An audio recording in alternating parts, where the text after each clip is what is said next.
نحمدہ ونصلی علی رسولہ الکریم۔ آج تفسیر کا جب لیکچر کمپلیٹ ہو جائے نا، مجھے یاد دلائیے گا اعتکاف والوں کو کچھ ہدایات دینی ہیں۔ سمجھ رہے ہیں؟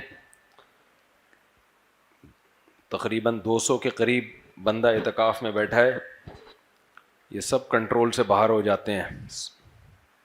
ایسے ایسے اعتکاف والے بیٹھتے رہے ہیں نا کہ آپ کو کیا بتاؤں۔ سگریٹیں پی رہے ہوتے ہیں چھپ چھپ کے، پیتے مسجد سے باہر ہی ہیں، لیکن آپ سگریٹ پینے کے لیے باہر جاؤ گے، اعتکاف اس سے ٹوٹ جائے گا۔ بہت ہی شوق ہے واش روم میں بیٹھ کے قضائے حاجت کے دوران پی لو، دونوں کام، ادھر سے بھی دھواں ادھر سے بھی دھواں۔ ہو سکتا ہے اسی بہانے سگریٹ سے نفرت پیدا ہو جائے، یا چلتے چلتے جب واش روم جا رہے ہوتے ہیں نا، جس کو شوق ہے پینے کا اس وقت پی لے وہ، ویسے تو چھوڑیں سگریٹ کو، لیکن پینا ہی ہے تو جب چلتے ہوئے جا رہے ہوتے ہیں رکے نہیں، اس کے لیے رک گئے اعتکاف ٹوٹے گا۔ تو اور بھی کچھ ہدایات دینی ہے انشاءاللہ، وہ میں بتاؤں گا۔ آج ہم نے 22واں پارہ پڑھا ہے، اس میں سورہ احزاب ختم کی ہے، سورہ فاطر اور سورہ سبا بھی ہم نے ختم کی ہے۔ سورہ احزاب میں کل جو تلاوت ہم نے کی تھی اس میں تو غزوہ احزاب کا تذکرہ تھا، وہ میں پہلے کسی بیان میں قریب میں کر چکا ہوں۔ آج ہم آگے چلتے ہیں۔ اللہ تعالیٰ نے پیغمبر کی ازواج سے خطاب کیا کہ یا نساء النبی لستن کاحد من النساء، اے نبی کی بیویوں تم عام عورتوں کی طرح نہیں ہو۔ فلا ان اتقیتن، اگر تم تقوی اختیار کرو، فلا تخضعن بالقول، آج جو ہے نا انبیاء کے واقعات تو ہیں نہیں آج صرف احکام ہیں، تو میں ون بائی ون جو اللہ میاں نے ہمیں آرڈرز دیے ہیں وہ میں بیان کروں گا، اور اس میں کسی کا اختلاف، گرین چینل وائٹ چینل کوئی اختلاف نہیں۔ تو اللہ تعالیٰ نے پہلا حکم کیا دیا؟ فلا تخضعن بالقول، حکم دیا عورتوں کو کہ جب کسی غیر مرد سے بات کریں تو اپنی آواز میں نرمی پیدا کرنے کی کوشش نہ کریں۔ آج ہمارے ہاں جب کوئی خاتون شوہر سے بات کرتی ہیں، آدمی کہتا ہے بھائی نہ ہی بات کرتی تو اچھا تھا، چپ ہی رہتی تو اچھا تھا۔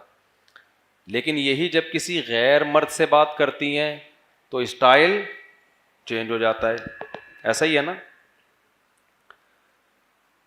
تو دیکھو سیکولر لوگوں کے اصول دنیا میں رہنے کے کچھ اور ہیں، آپ ہمارے ہاں فیصلہ ہی نہیں ہو رہا ہے، جیسے ہمارے یہاں فیصلہ ہی نہیں ہو رہا ہے کہ ہم نے انگلش سیکھنی ہے کہ اردو، ہم نے آگے جو سسٹم ہے سارا ہمارا انگلش میں چلے گا یا اردو میں، تو نہ اردو کے رہے ہیں نہ انگلش کے رہے ہیں۔ جاپانیوں نے فیصلہ کرنا تھا جیپنیز میں سب کچھ ہوگا، فرانسیسیوں نے فیصلہ کر لیا تھا فرینچ میں ہوگا سب کچھ، وہ کہیں نہ کہیں نکل گئے۔ انڈیا نے فیصلہ کر لیا انگلش میں ہوگا تو وہ بھی نکل گئے۔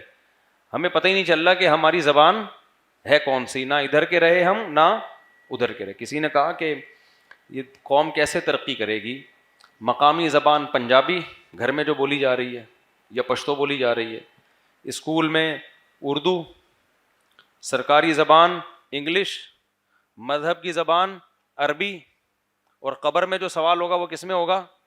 عربی میں ہوگا۔ خیر وہ تو اللہ سکھا دے گا آپ کو۔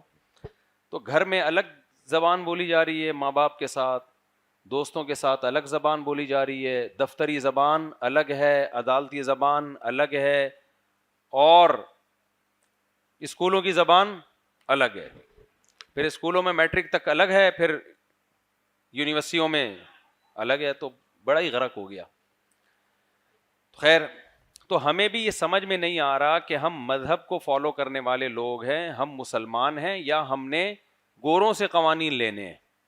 ان کے ہاں وہ براڈ مائنڈیڈ ہیں، ان کے ہاں جتنا عورت کسی غیر مرد سے لچک کے بات کرے گی نا، اسٹائل میں بات کرے گی، یہ اس کے ایٹیٹیوڈ سمجھا جاتا ہے کہ یار سبحان اللہ، اس کو بولتے ہیں اسٹائل۔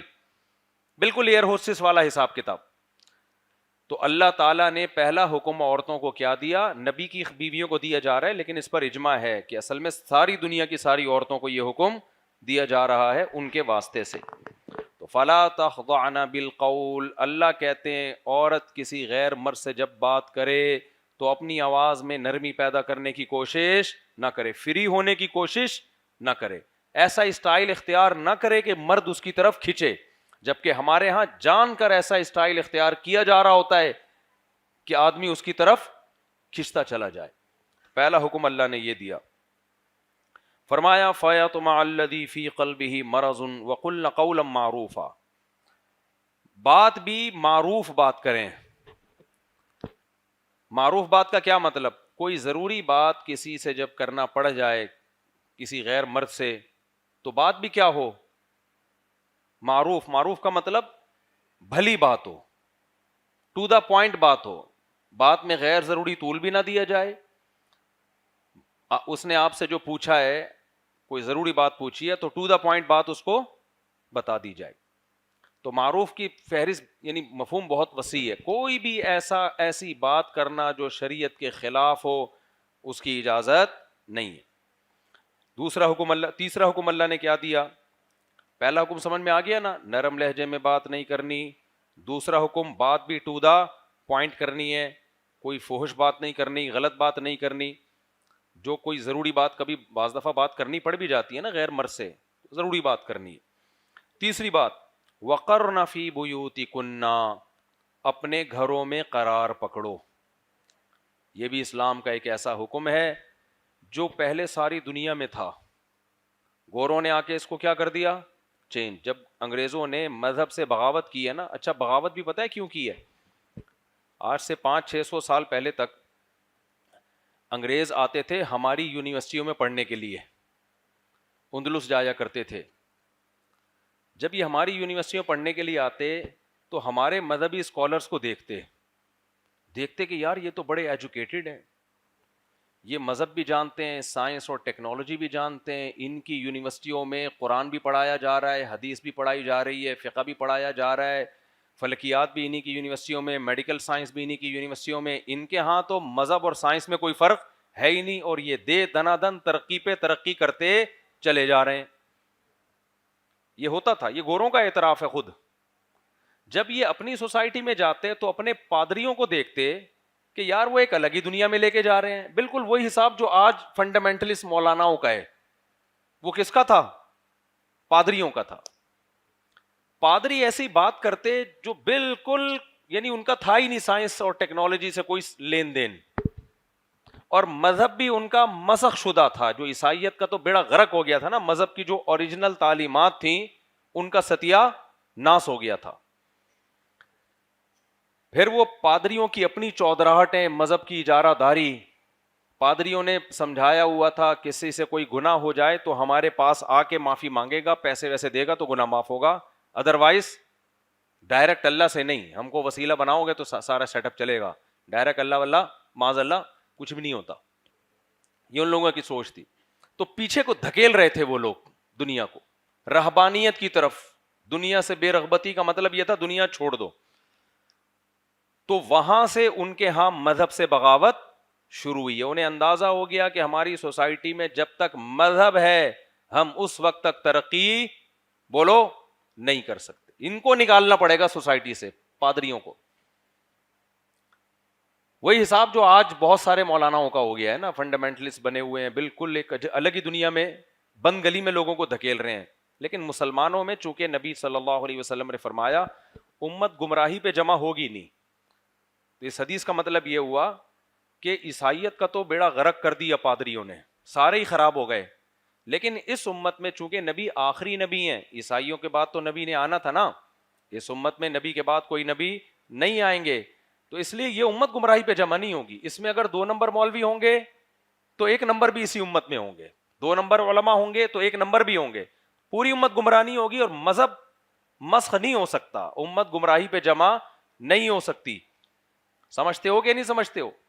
لیکن یہ ضرور ہے کہ جو برائیاں پچھلی امتوں میں ہوئی ہیں جزوی طور پر اس امت میں بھی وہ برائیاں آئیں گی, جزوی طور پر آئیں گی, کلی طور پر نہیں آ سکتی کہ پوری امت سارے علماء ہی خراب ہو جائیں. تو یورپ میں پھر وہاں سے مذہب سے بغاوت شروع ہوئی ہے. سمجھ رہے ہو کہ یار یہ مذہب ہے جو ہمیں ترقی نہیں کرنے دیتا. کیونکہ اب وہ ایسا تو نہیں ہوتا نا پوری قوم اسلام قبول کر لیتی, وہ تو اپنے باپ داداؤں کے دین اور مذہب سے تو لوگوں کو محبت ہوتی ہے. تو نتیجہ کیا نکلا بھائی, انہوں نے, اور پھر مسلمان بھی تنزل کی طرف جانا شروع ہو گئے تھے. تو انہوں نے کیا کیا کہ جب آپ کو پتا ہے ری ایکشن ہوتا ہے نا, تو نیوٹن کا قانون آپ نے پڑھا ہوگا, ہر ایکشن کا ایک ری ایکشن ہوتا ہے. جتنا پاورفل ایکشن ہوگا ری ایکشن بھی اتنا ہی پاورفل ہوگا. یہ قانون تو پڑھا ہوا ہے نا آپ لوگوں نے, نہیں بھی پڑھا ہوا ہو تو ویسے ہی مشاہدے کی چیز ہے. ایک تھپڑ کسی کو لگاؤ تو سامنے والا بھی اسی سٹائل سے لگائے گا, وہ نہیں لگائے گا اس کا ابا لگا دے گا آ کے. اس قانون کا یہ مطلب نہیں ہے کہ تھپڑ لگاؤ, اس قانون کا اصل مطلب ہے جب تھپڑ آپ کے اس کے لگے گا نا تو آپ کے چانٹے پہ بھی, یعنی جتنی زور سے اس کے منہ پہ آپ تماچا لگائیں گے تو آپ کے تماچے پہ اس کا منہ بھی اتنی زور سے لگے گا. یہ مطلب ہے نیوٹن کے قانون کا, سمجھ. کیونکہ ہمارے ٹیچر ہمیں بتاتے تھے, جب ریوائز کرتے تھے نا کہ تم ایک تھپڑ لگاؤ گے تو دوسرا بھی لگائے گا, تو ہمیں خیال ہوتا تھا بہت دفعہ نہیں بھی لگاتا, وہ ڈر جاتا ہے وہ, یہ ایک تھپڑ اتنا زور سے لگا ہوتا ہے کہ وہ اٹھنے کے قابل ہی نہیں ہوتا. تو پھر قانون میں یہ چینجنگ کرنی چاہیے کہ ہر ایکشن کا ری ایکشن ہوتا ہے, بشرطے کہ ایکشن اتنا زور سے نہ ہو کہ سامنے والا ری ایکشن کے قابل ہی نہ رہے. پھر قانون میں یہ چینجنگ کرنی پڑتی. تو وہ بعد میں ہمیں سمجھ میں آیا کہ بھائی وہ ایکشن کا ری ایکشن کا یہ مطلب نہیں ہے کہ وہ بھی تھپڑ لگائے گا. ایکشن کا ری ایکشن آپ نے جتنی زور سے اس کے تھپڑ لگایا اس کا منہ بھی اتنی ہی زور سے آپ کے تھپڑ پہ لگے گا. باقی آپ کو کم تکلیف اس لیے ہوگی کہ آپ کا ہاتھ ہے اور اس کا کیا ہے, منہ ہے, مگر ری ایکشن ویسا ہی ہوا ہے. خیر, تو گوروں میں نا ری ایکشن ہوا. ری ایکشن کیا ہوا بھائی, مذہب سے بغاوت کرو. تو انہوں نے پھر بالکل یو ٹرن لیا ہے, اتنا خطرناک یو ٹرن لیا کہ مذہب کی جو صحیح باتیں تھیں, تحریف شدہ مذہب تھا نا عیسائیت, بھائی کچھ باتیں غلط ہیں, کچھ تحریف ہو گئی, کچھ باتیں کیا ہیں صحیح بھی تو تھیں. وہ صحیح غلط کا فرق کیے بغیر پورا مذہب ہی اپنی سوسائٹی سے اکھاڑ کے باہر پھینک دیا. مذہب کہتا تھا عورت پردہ کرے, انہوں نے کہا عورت پردہ نہیں کرے گی. مذہب کہتا تھا زنا حرام, انہوں نے کہا زنا کیا ہے, لیگل ہے. مذہب کہتا ہے شراب حرام, عیسائیت میں یہ چیزیں تو صحیح تھی نا بالکل, یہ غلط چیزیں تھوڑی تھیں, یہ تو نیچر کو اپیل کرتی ہیں. تبھی ہم دنیا سے کہتے ہیں بھائی یہ ایتھیزم سے بہتر پھر بھی عیسائیت ہے, اسلام پہ نہیں بھی آتے نا تو کم از کم عیسائیت اس سے بہرحال بہتر ہے. تو مذہب پھر کیا ہوا کہ انہوں نے اکھاڑ کے بالکل باہر پھینک دیا. اس کے بعد ان کی سوسائٹی میں اخلاقی برائیاں پیدا ہونا شروع ہوئی, کیونکہ جب آخرت کو نکال دیا, اللہ کو نکال دیا اپنی سوسائٹی, اللہ رہ گیا لیکن نام کا, تو لوگوں میں اخلاقی جرائم بڑھ گئے, 2 نمبریاں بڑھ گئیں. پھر انہوں نے کیا کیا, ان 2 نمبریوں سے روکنے کے لیے ورک شاپس وغیرہ کرانا شروع کی. مینرز ہوتے ہیں ایکچولی کر کے نا, ٹوپی ڈرامہ, وہ اب تک گوروں میں چل رہا ہے. کامیاب سکسیس کی جو ہے نا 7 علامتیں, 14 علامتیں, 4.25 علامتیں, 6.25 علامتیں, یہ ان کی ورک شاپ وغیرہ کے ذریعے اتنے مینرز پیدا کرنے کی کوشش کی جس سے ان کے ملک چل جائیں. بس اس سے زیادہ مینرز کی کوشش انہوں نے بولو نہیں کی. ابا کے لیے مینر کی ضرورت ہی نہیں ہے ملک اسٹیٹ کو چلانے کے لیے, تو ابا کے کوئی حقوق اس سوسائٹی نے نہیں دیے. ابے سن لو میں کیا کہہ رہا ہوں, یہ کام آئیں گی باتیں. ماں کے حقوق آپ ادا کریں یا نہ کریں, اسٹیٹ کو اس سے کوئی فائدہ یا نقصان ہے نہیں ہے. تو اما کے حقوق پر کوئی ورکشاپ ہوئی نہیں, سمجھ رہے ہو. اسی طرح بیوی کے حقوق, میاں کے حقوق جو مذہب دیتا ہے, سب بیڑا غرق کر دیا انہوں نے. بس اتنے حقوق کے اسٹیٹ اسٹرانگ رہے, اور جو سرمایہ دار لوگ ہیں نا, دولت مند لوگ ہیں, ان کو نقصان نہ ہو. ان کا جو مزدور ہے نا, ان کی فیکٹریوں میں گدھے کی طرح کام کرے, اپنے مالک سے وفا کرے, 2 نمبر ہی نہ کرے, اس حد تک. ورنہ دنیا میں ان سے بڑا دہشت گرد کوئی نہیں. آج پوری دنیا میں جہاں بھی آپ کو غربت نظر آئے گی نا, جن ملکوں میں سب سے زیادہ دولت ہے نا, انہی ملکوں میں غربت سب سے زیادہ ہے. جن ملکوں میں سب سے زیادہ گولڈ نکلتا ہے, دنیا میں سب سے زیادہ غریب بولو وہ کنٹریز ہیں جہاں جو ان کے غلام نہیں ہیں. تو غلام بن گئے وہ ٹھیک ہیں. پھر ڈائمنڈ جہاں سے نکلتا ہے نا, میرے تو ڈائمنڈ کے جو ارب پتی تاجر ہیں نا, میرے دوست ہیں, میری خبریں جو ہے نا وہ انٹرنیٹ کی نہیں ہوتی, یوں سمجھ لو کہ مشاہدے پر مبنی ہوتی ہیں. جو ڈائمنڈ کے بڑے بڑے تاجر ہیں وہ بتاتے ہیں ہم ڈائمنڈ لینے جاتے کیسے ہیں, دھوتی بنیان میں جاتے ہیں, چڈی بنیان میں, ایسے لگیں دیکھنے سے غریب, کیونکہ ان ملکوں میں بدامنی اتنی قائم کی ہوئی ہے نا جہاں سے ڈائمنڈ نکل رہا ہے, بڑی طاقتوں نے, کیونکہ ان کو پتا ہے کہ اگر یہاں بدامنی نہیں ہوئی تو ان کے وسائل پر یہی لوگ قبضہ کر لیں گے, یہ ملک والے امیر ہو جائیں گے. تو جو دنیا کی بڑی بڑی طاقتیں ہیں جو مینرز پہ ورک شاپ کرواتی ہیں, ایکچولی ایٹیٹیوڈ ہونے چاہیے, ہیومن رائٹس, ویمن رائٹس, یہ ٹوپی ڈرامے کے نام پہ جو انہوں نے بدماشیاں کی ہوئی ہیں, یہ سب سے بڑے بدماش ہیں. غریب ملکوں کا خون ان سے کیا کر رہے ہیں, چوس رہے ہیں. سمجھتے ہو؟ تو یہ میں نے ٹوپی ڈرامہ ہے, یہ ہمیں سکھانے کی کوشش نہ کی. جو آپ کو کہا کرے نا میں نے اس کو, جو اپنے باپ کو کمبخت تو گھر میں رکھ کے پال نہیں سکتا, اس کے لیے بڑھاپے میں تو نے اولڈ ہاؤس رکھا ہوا ہے, اس سے ہم مینرز بالکل بھی بولو نہیں سیکھیں گے. ہمیں نہیں, ہمارا وہ غریب اچھا ہے جو گالی سے بات شروع کر کے گالی پہ بات ختم کرتا ہے, لیکن اپنی بوڑھی ماں اور بوڑھے باپ کے قدموں میں جنت تلاش کرتا ہے. سمجھتے ہو؟ مینرز کی ہو گئی ایسی کی تیسی. آگے چلتے ہیں. اب یہ میری بھی اپنی کچھ سن لیا کرو نا. میں تو جب تک قرآنی آیات کو سوسائٹی پر منطبق نہیں کروں گا, اس کا امپلیمنٹ نہیں ہوگا, تو بھائی قرآن سمجھ میں نہیں آئے گا. تو اب میں جلدی سے بات کو سمیٹتا ہوں.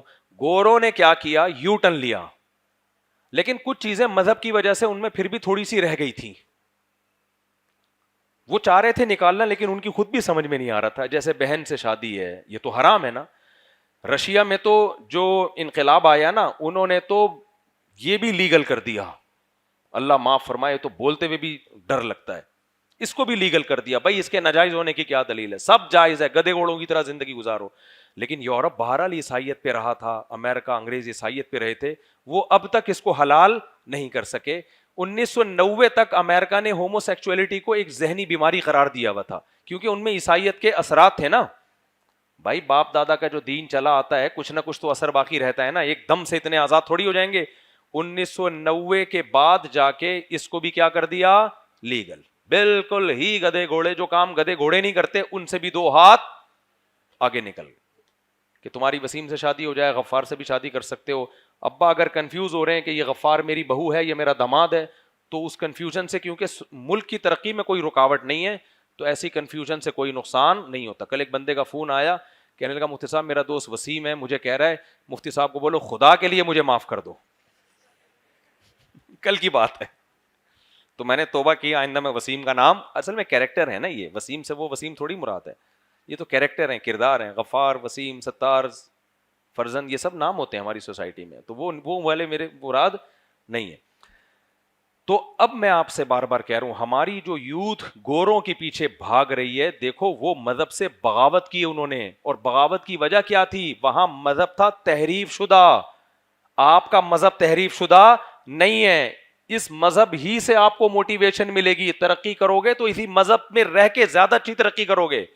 اور آج جو مسلمان ترقی نہیں کر رہا, وہ مولویوں کی وجہ سے نہیں, وہ آپ کے یونیورسٹیوں کے پروفیسر, آپ کے حکمران, آپ کے جو سیکولر حکمران ہیں, ان کی وجہ سے نہیں کر رہا. ان میں کون سا حاکم ہے جو مدرسے سے فارغ ہے؟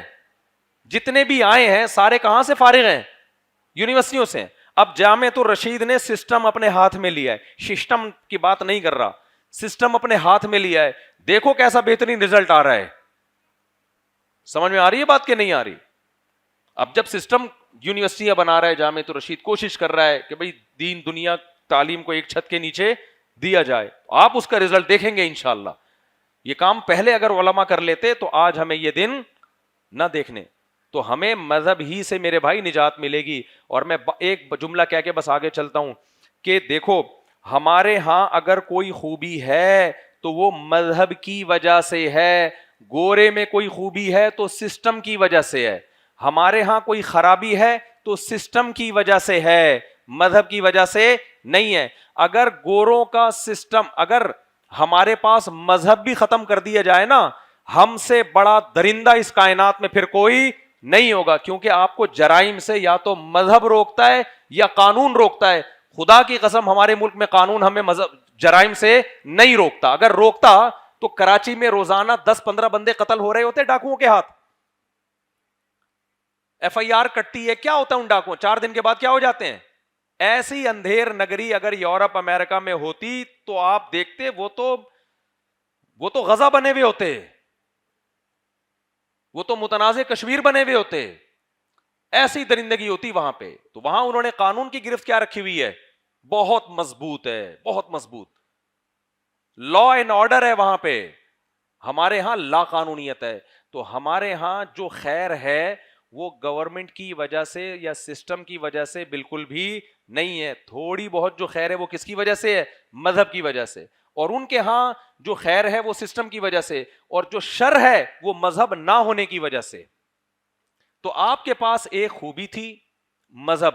ہمارا سیکولر طبقہ کیا کر رہا ہے, اس مذہب کو بھی سوسائٹی سے نکال رہا ہے. اس کا نتیجہ یہ نکلے گا کہ لوگ اپنے بوڑھی ماں اور بوڑھے باپ کو نا اولڈ ہاؤس میں نہیں, روڈوں پہ لا کے پھینکیں گے, کیونکہ آپ کے پاس تو ان کو پالنے کے لیے اولڈ ہاؤس بھی نہیں ہے. اگر اولڈ ہاؤس بنا بھی دیے نا, رشوتیں چل رہی ہوں گی اولڈ ہاؤس میں, کون تمہارے بوڑھے باپ کی کیئر کرے گا وہاں پہ؟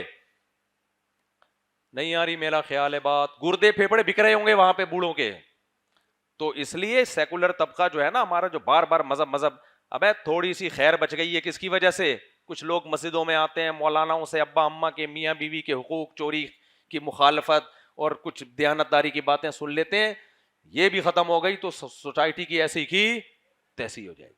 تھوڑا بہت جو عورتوں کی عزتیں بچی ہوئی ہیں یہاں پہ, یہ قانون کی وجہ سے بالکل بھی نہیں بچی. یہاں کوئی قانون نہیں ہے, کچھ بھی کر لو, پیسوں سے چلتا ہے سب کچھ. لیکن پھر بھی لوگ عورت کی کو عزت دیتے ہیں.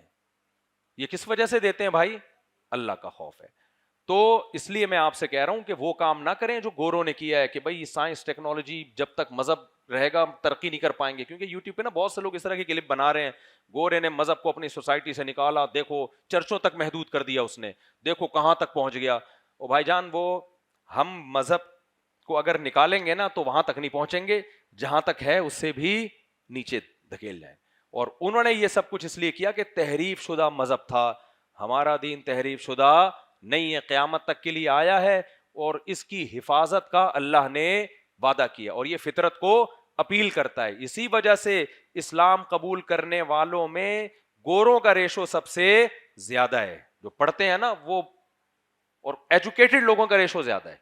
سمجھتے ہو؟ اب ہم آگے چلتے ہیں, یہ تمہیز ضروری تھی ورنہ یہ کھوپڑی میں یہ باتیں آتی نہیں جو آگے بتائی جا رہی ہیں. ایک دم جو ہے نا وہ فوراً دماغ خراب ہونا شروع ہو جاتا ہے.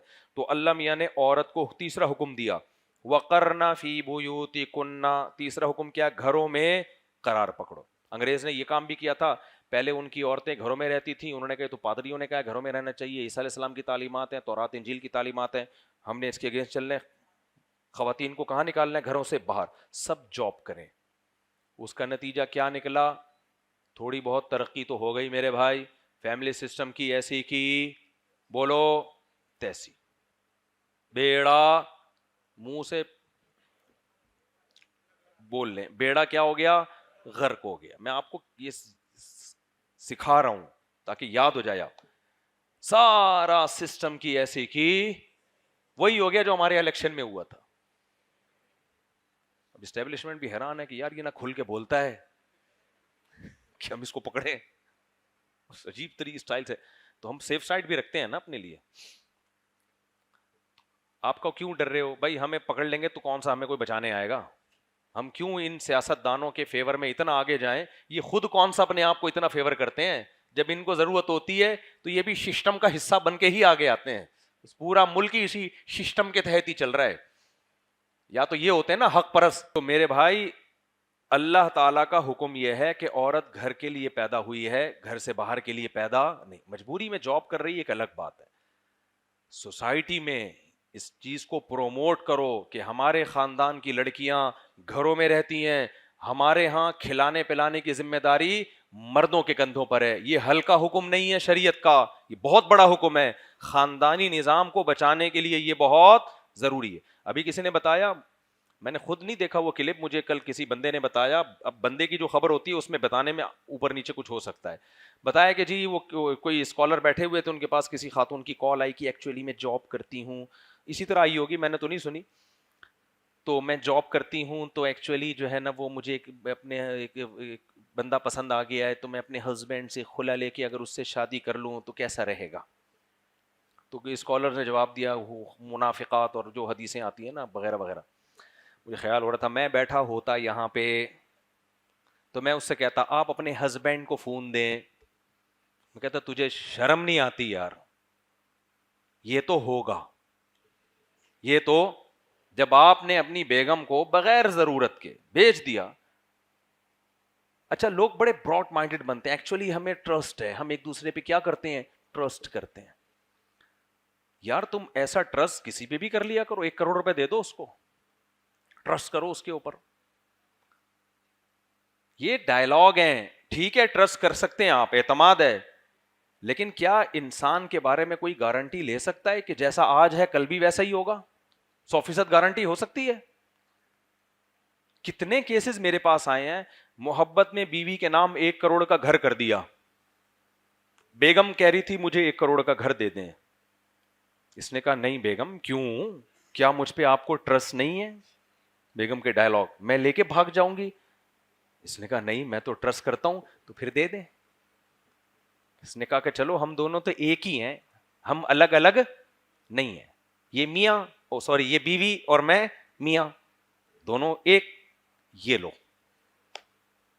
بہت سی خواتین وفا کرتی ہیں, میں نہیں کہہ رہا ساری ایک جیسی ہوتی ہیں, انہوں نے کہا ٹھیک ہے, اب شوہر نے بڑا دل کیا, اس کے ساتھ وفا کی, رہ رہی ہیں اس کے ساتھ. لیکن بعض ایسی بھی کیسز ہمارے سامنے آئے ہیں, بیگم صاحبہ کے جب کاغذات نام ہو گئے, پھر بیگم نے میاں کو سرنج سے نچوڑنا شروع کیا, روزانہ سرنج سے خون نکال رہی ہیں اس کا, مختلف طریقوں سے نا, ٹارچر کر کے, ذہنی اذیت دے کے. اب اور ریٹائر ہو گیا تو اب تو کمانے کے قابل بھی نہیں ہے, اب بات بات کے دھمکی, تمیز سے چلو ورنہ یہ اس گھر سے نکال دوں گی. پھر وہ آتے ہیں میرے پاس روتا ہوا, بڈھا بیچارہ, کہتا ہے مفتی صاحب میں نے گھر بنایا, بیگم کے نام کیا, کماتا تھا تو میری گھر میں عزت تھی, اب ریٹائر ہو گیا تو میری گھر میں کوئی عزت نہیں ہے, بات بات کے دھمکی کہ نکال دیں گے نکال دیں گے. میں نے کہا کچھ تو رکھتے اپنے پاس. کہہ رہے نہیں بیگم نے کہا تھا کہ کیا مجھ پہ ٹرسٹ نہیں ہے؟ تو میں نے کہا آپ بیگم سے کہتے بیگم تم اپنا سارا سونا مجھے دے دو. پھر وہ کہتی کہ کیوں, کیا مجھ پہ ٹرسٹ نہیں ہے؟ پھر کہتے اپنے بھائی سے بولو وہ جو بحریہ ٹاؤن کا پلاٹ ہے میرے نام کر دو. وہ بھائی کہتا ہے کیوں بھائی, کیا مجھ پہ ٹرسٹ نہیں ہے؟ یہ کیا بات ہوئی یار, ٹرسٹ فضول بات بالکل. بہرحال بعض میاں بیوی کو واقعی ایسا اعتماد ہوتا ہے, کوئی اتنا بڑا ایشو ہے نہیں, لوگ کر بھی رہے ہوتے ہیں, لیکن آپ کو پہلے سے 100% یقین نہیں ہوتا. تو اب وہ کیس آیا کہ جی وہ مجھے پسند ہے, تو بھائی آج آپ کو اعتماد ہے, کل آپ میں کوئی عیب پیدا ہو گیا, باہر بہت چیل کوے بیٹھے ہوئے ہیں پاک دامن عورتوں کو اچکنے کے لیے, اور میں ایسی خواتین سے کہتا ہوں تمہیں جو دفتر میں مرد تم پہ ڈورے ڈال رہا ہے نا, وہ بے غیرت کبھی بھی وفا نہیں کرے گا تمہارے ساتھ, اور اگر وفا کی تو تم سے بڑا بے غیرت ہے پھر وہ, کیونکہ اس کو پتا ہے کہ ایک بے غیرت اپنے شوہر سے وفا نہیں کر رہی تو وہ میرے ساتھ کیسے وفا کرے گی؟ بتاؤ اس کو یقین آئے گا کہ ایک عورت ایسی ہے جس کے شوہر نے براڈ مائنڈڈ بن کے اس کو اجازت دی, اس پہ اعتماد کر کے, وہ اپنے شوہر کے اعتماد کو ٹھیس پہنچا کے کسی اور, وہ وسیم کے علاوہ کسی اور سے چکر چلا رہی ہے, وسیم سے نہیں چلا رہی. وسیم کا فون آیا تھا نا کل کہ یار مجھے میری جان چھوڑ دو, وسیم کے علاوہ کسی اور آدمی سے چکر چلا رہی ہے. اب مجھے بتاؤ وہ والا جو آدمی ہے وہ آج اس میں ڈورے ڈال رہا ہے اور کہہ رہے ایکچولی کر کے, کیا اس کے دل میں یہ کھٹکا نہیں لگا رہے گا کہ یار آج میری آمدن اچھی ہے تو یہ ادھر سے گھوم کے ادھر آ گئی, کل کسی کوئی اور نظر آئے گا تو یہاں سے موو کر کے وہاں چلی جائے گی. تو میرے بھائی یہ سوسائٹی ہماری تباہ ہو رہی ہے. عورت کو کہاں رکھو, بولو گھر میں, عورتوں کو بتا دو دیکھو ہمارے ہاں مرد کماتے ہیں عورتیں کھاتی ہیں. میں اپنے رشتہ داروں کا ایک واقعہ بتاتا ہوں نا, بہت پرانا. ہمارے کوئی ریلیٹو تھے, آئے ہوئے تھے گھر والوں سے کہ جو ہے نا وہ کوئی رشتہ داری تھی ہماری ان سے. تو جیسے بعض دفعہ ہوتا ہے نا, بہنیں جو ہے وہ بھائی جو ہے بہن سے پیسے مانگتا ہے یا کوئی ہوتا ہے نا بعض دفعہ, تو وہ صاحب غیرت میں آ گئے. انہوں نے کہا کہ ہمارے ہاں رواج ہے بھائی بہنوں کو کھلاتے ہیں, بہنوں سے کھاتے نہیں ہے. مجھے اس کا جملہ بڑا اچھا لگا. کوئی مجبوری ہو تو بھائی الگ بات ہے, بہن اگر مالدار ہے بھائی غریب ہے تو ایسا نہ ہو کہ اس کو نچوڑ ہی دے بیچارے کو, اس پہ خرچ کریں. لیکن اصول اور ضابطہ کیا ہے, مردوں کا کام ہے بولو کھلانا. اور جس مرد کو عورت کی آمدن منہ کو ایک دفعہ لگ گئی نا, وہ قیامت تک کما نہیں سکتا. آپ سمجھ لو یہ بڑی بری منہ کو لگنے والی آمدن ہے. یہ وہ ایسا اپاہج ہو جائے گا نا, بہت مسئلہ ہو جائے گا اس کے لیے. تو اب خواتین کو جاب جاب جاب جاب بہت زیادہ پروموٹ کیا جا رہا ہے. اس سے میرے بھائی نقصان آخر میں کس کا ہوگا؟ خواتین کا نقصان ہوگا, نقصان عورت کا ہوگا. فلپائن میں یہی تو ہوا ہے, عورتوں نے کمانا شروع کیا کہ تمہارا رائٹ ہے تم کماؤ, تمہارا رائٹ ہے. ابے رائٹ تو تمہارا یہ ہے کہ تم کھاؤ. یہ کون سے لیبل لگا دیا آپ نے بھی؟ اس کا بھی حق ہے کمانا. کمانا حق نہیں ہوتا, کمانا ذمہ داری ہوتی ہے, کھانا حق ہوتا ہے. سمجھ میں نہیں آ رہی میرا خیال ہے بات؟ حق کیا ہے کہ بھئی تمہارا بھی حق ہے کہ تم کھاؤ اپنے شوہر کی آمدن سے. اس کو کہہ دیا کہ تمہارا حق ہے کمانا. اصل میں کہنا یہ چاہ رہے تھے شوہر کی آمدن پہ تمہارا کوئی حق نہیں ہے. اس کو لیبل اچھا لگا دیا کہ تمہارا حق کیا ہے؟ کمانا. اسلام نے کہا کمانا حق نہیں ہوتا, کمانا تو ذمہ داری ہوتی ہے. کھانا کیا ہوتا ہے؟ حق ہے. ذمہ داری شوہر کی ہے کمانا. تمہارا حق ہے, کمائے گا وہ مکھنچو اور کھائے گا کون؟ تم کھاؤ گی. تو سوسائٹی میں اس کو کیا کرو میرے بھائی, اس کو رواج دو. اور میں اپنی مثال چھو مارنے کے لیے نہیں دیتا, میرے حالات بہت اوپر نیچے بھی ہوتے رہے ہیں.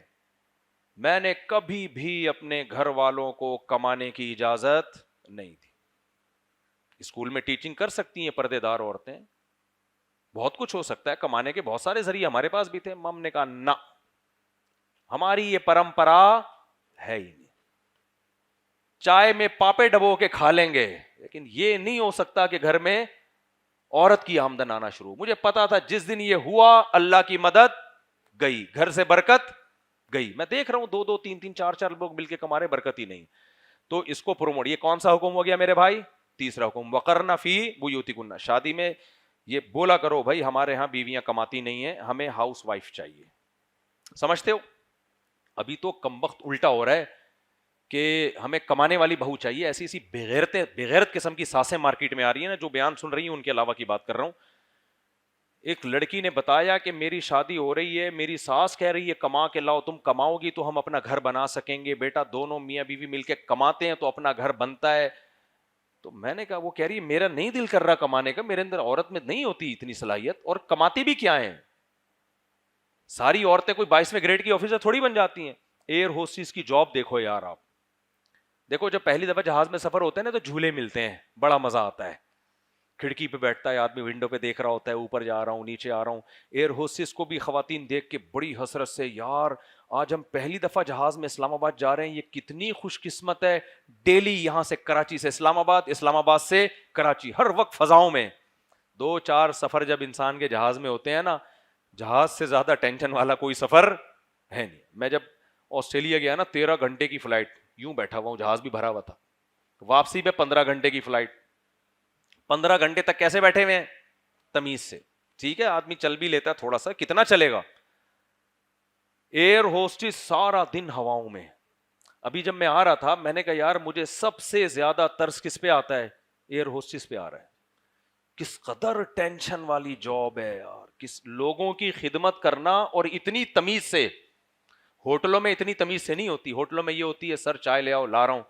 ابے تجھے بولا ہے لانا, تو کیا خرید لیا ہے تو نے مجھے؟ آگے سے غصہ آئے گا, جواب دے دے گا وہ, کیا خرید لیا ہے تو نے مجھے 5 روپے میں, جو ہر وقت میں تیرے سر پہ کھڑا رہا ہوں.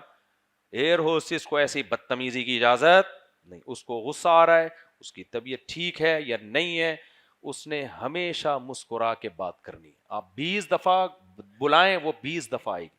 کس قدر. وہ پھر جہاز میں یار ہوا میں رہنا اتنی دیر تک, ایک اسٹریس ہوتی ہے کہ نہیں ہوتی؟ نہ کھڑکی سے باہر نکل سکتے ہیں. بس میں تو آدمی رکوا کے کہیں اتر جائے گا نا. 2 4 دفعہ تو ٹھیک ہے بھائی, جس کی زندگی ہواؤں میں گزر رہی ہے. میں لوگوں سے کہتا تھا یار یہ عورت ایک شوہر کی خدمت گھر میں کرتی, ایک عدد ساس کی کرتی, اور اپنے بچوں کو پالتی, عزت بھی ملتی, بڑھاپا شاندار گزرتا. اس پہ یہ لبرل طبقہ کہتا ہے عورتوں کو غلام بنایا ہوا ہے. اور آج یہ روزانہ سینکڑوں لوگوں کو کافی پلا رہی ہے, چائے پلا رہی ہے, سرو کر رہی ہے. پیسہ تو آ رہا ہے اس کے پاس, حالانکہ پیسہ تو بھائی تو مالدار مرد سے شادی کر لیتی نا, پیسہ تو پھر بھی آ جاتا. لیکن بڑھاپا کیا ہے, اور تھوڑی سی اس کی ایج زیادہ ہوگی نا, ان کا حسن و جمال ذرا سا ختم ہو, ایئر ہوسٹس ہو گئی ریٹائر, سوائے پی آئی اے. یہ اللہ کا بڑا فضل ہے, پی آئی اے ہماری اپنی ہے. تو ذرا سا حسن و جمال میں تھوڑا سا فرق آیا نا، فوراً کیا کر دیا اس کو، ریٹائرڈ. تو بھائی اس ملیشیا کا بتاؤں آپ کو، میں ملیشیا گیا، کیا ہوا ہے، ہم ہوٹل میں گئے مچھلی کھانے کے لیے، ایک خاتون بنا رہی ہے مچھلی اور واکر میں بچہ ہے، اس کو جھولے بھی دے رہی ہے. میں نے کہا یہ دیکھو یار، روزانہ 150-200 بندے کو یہ مچھلی کھلا کے، مچھلی پکا کے کھلاتی ہے، بچہ بھی پال رہی ہے. یہ ہے آزادی. اور ہماری عورتیں جو، اور ہمارے ہاں تو اور آپشن ہے نا، ایک دن ادھر ناشتہ کیا تو 3 دن تک ادھر ناشتے کا ناغا، ذمہ داری نہیں ہے. ایک گھر میں کپڑے استری ہو رہے ہیں تو دوسرے گھر میں نہیں ہو رہے، ظاہر ہے کام ڈیوائڈ ہو گیا نا. تو ہمارے ہاں جو ہماری سوسائٹی میں جو خواتین ہیں وہ اتنا کام ان کے ذمے نہیں ہوتا، پھر بھی شوہر کی آمدن کھا رہی ہیں، وہ کھانا چاہیے، ان کا حق ہے. ان کو کہہ دیا کہ یہ دقیانوسی ہے، یہ غلام ہے. تو میرے بھائی مغرب کے پاس بڑے خوشنما نعرے ہیں، لیکن حقیقت میں عزت اسلام میں ہے عورت کی، اسلام سے باہر عزت نہیں ہے. سمجھتے ہو کہ نہیں سمجھتے ہو؟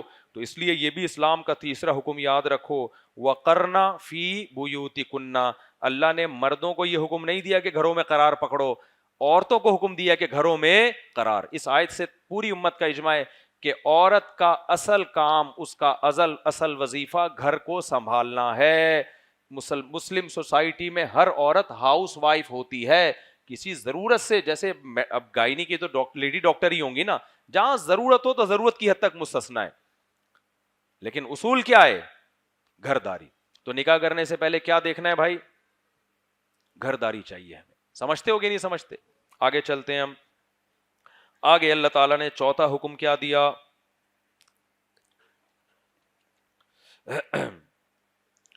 چوتھا حکم یہ دیا جو مرد اور عورتوں سب کے لیے. وہ حکم یہ دیا اس صورت میں کہ نبی صلی اللہ علیہ وسلم نے، یہ بھی ہماری سوسائٹی کے لیے بہت ضروری ہے، اس کو بھی اچھی طرح سمجھیں.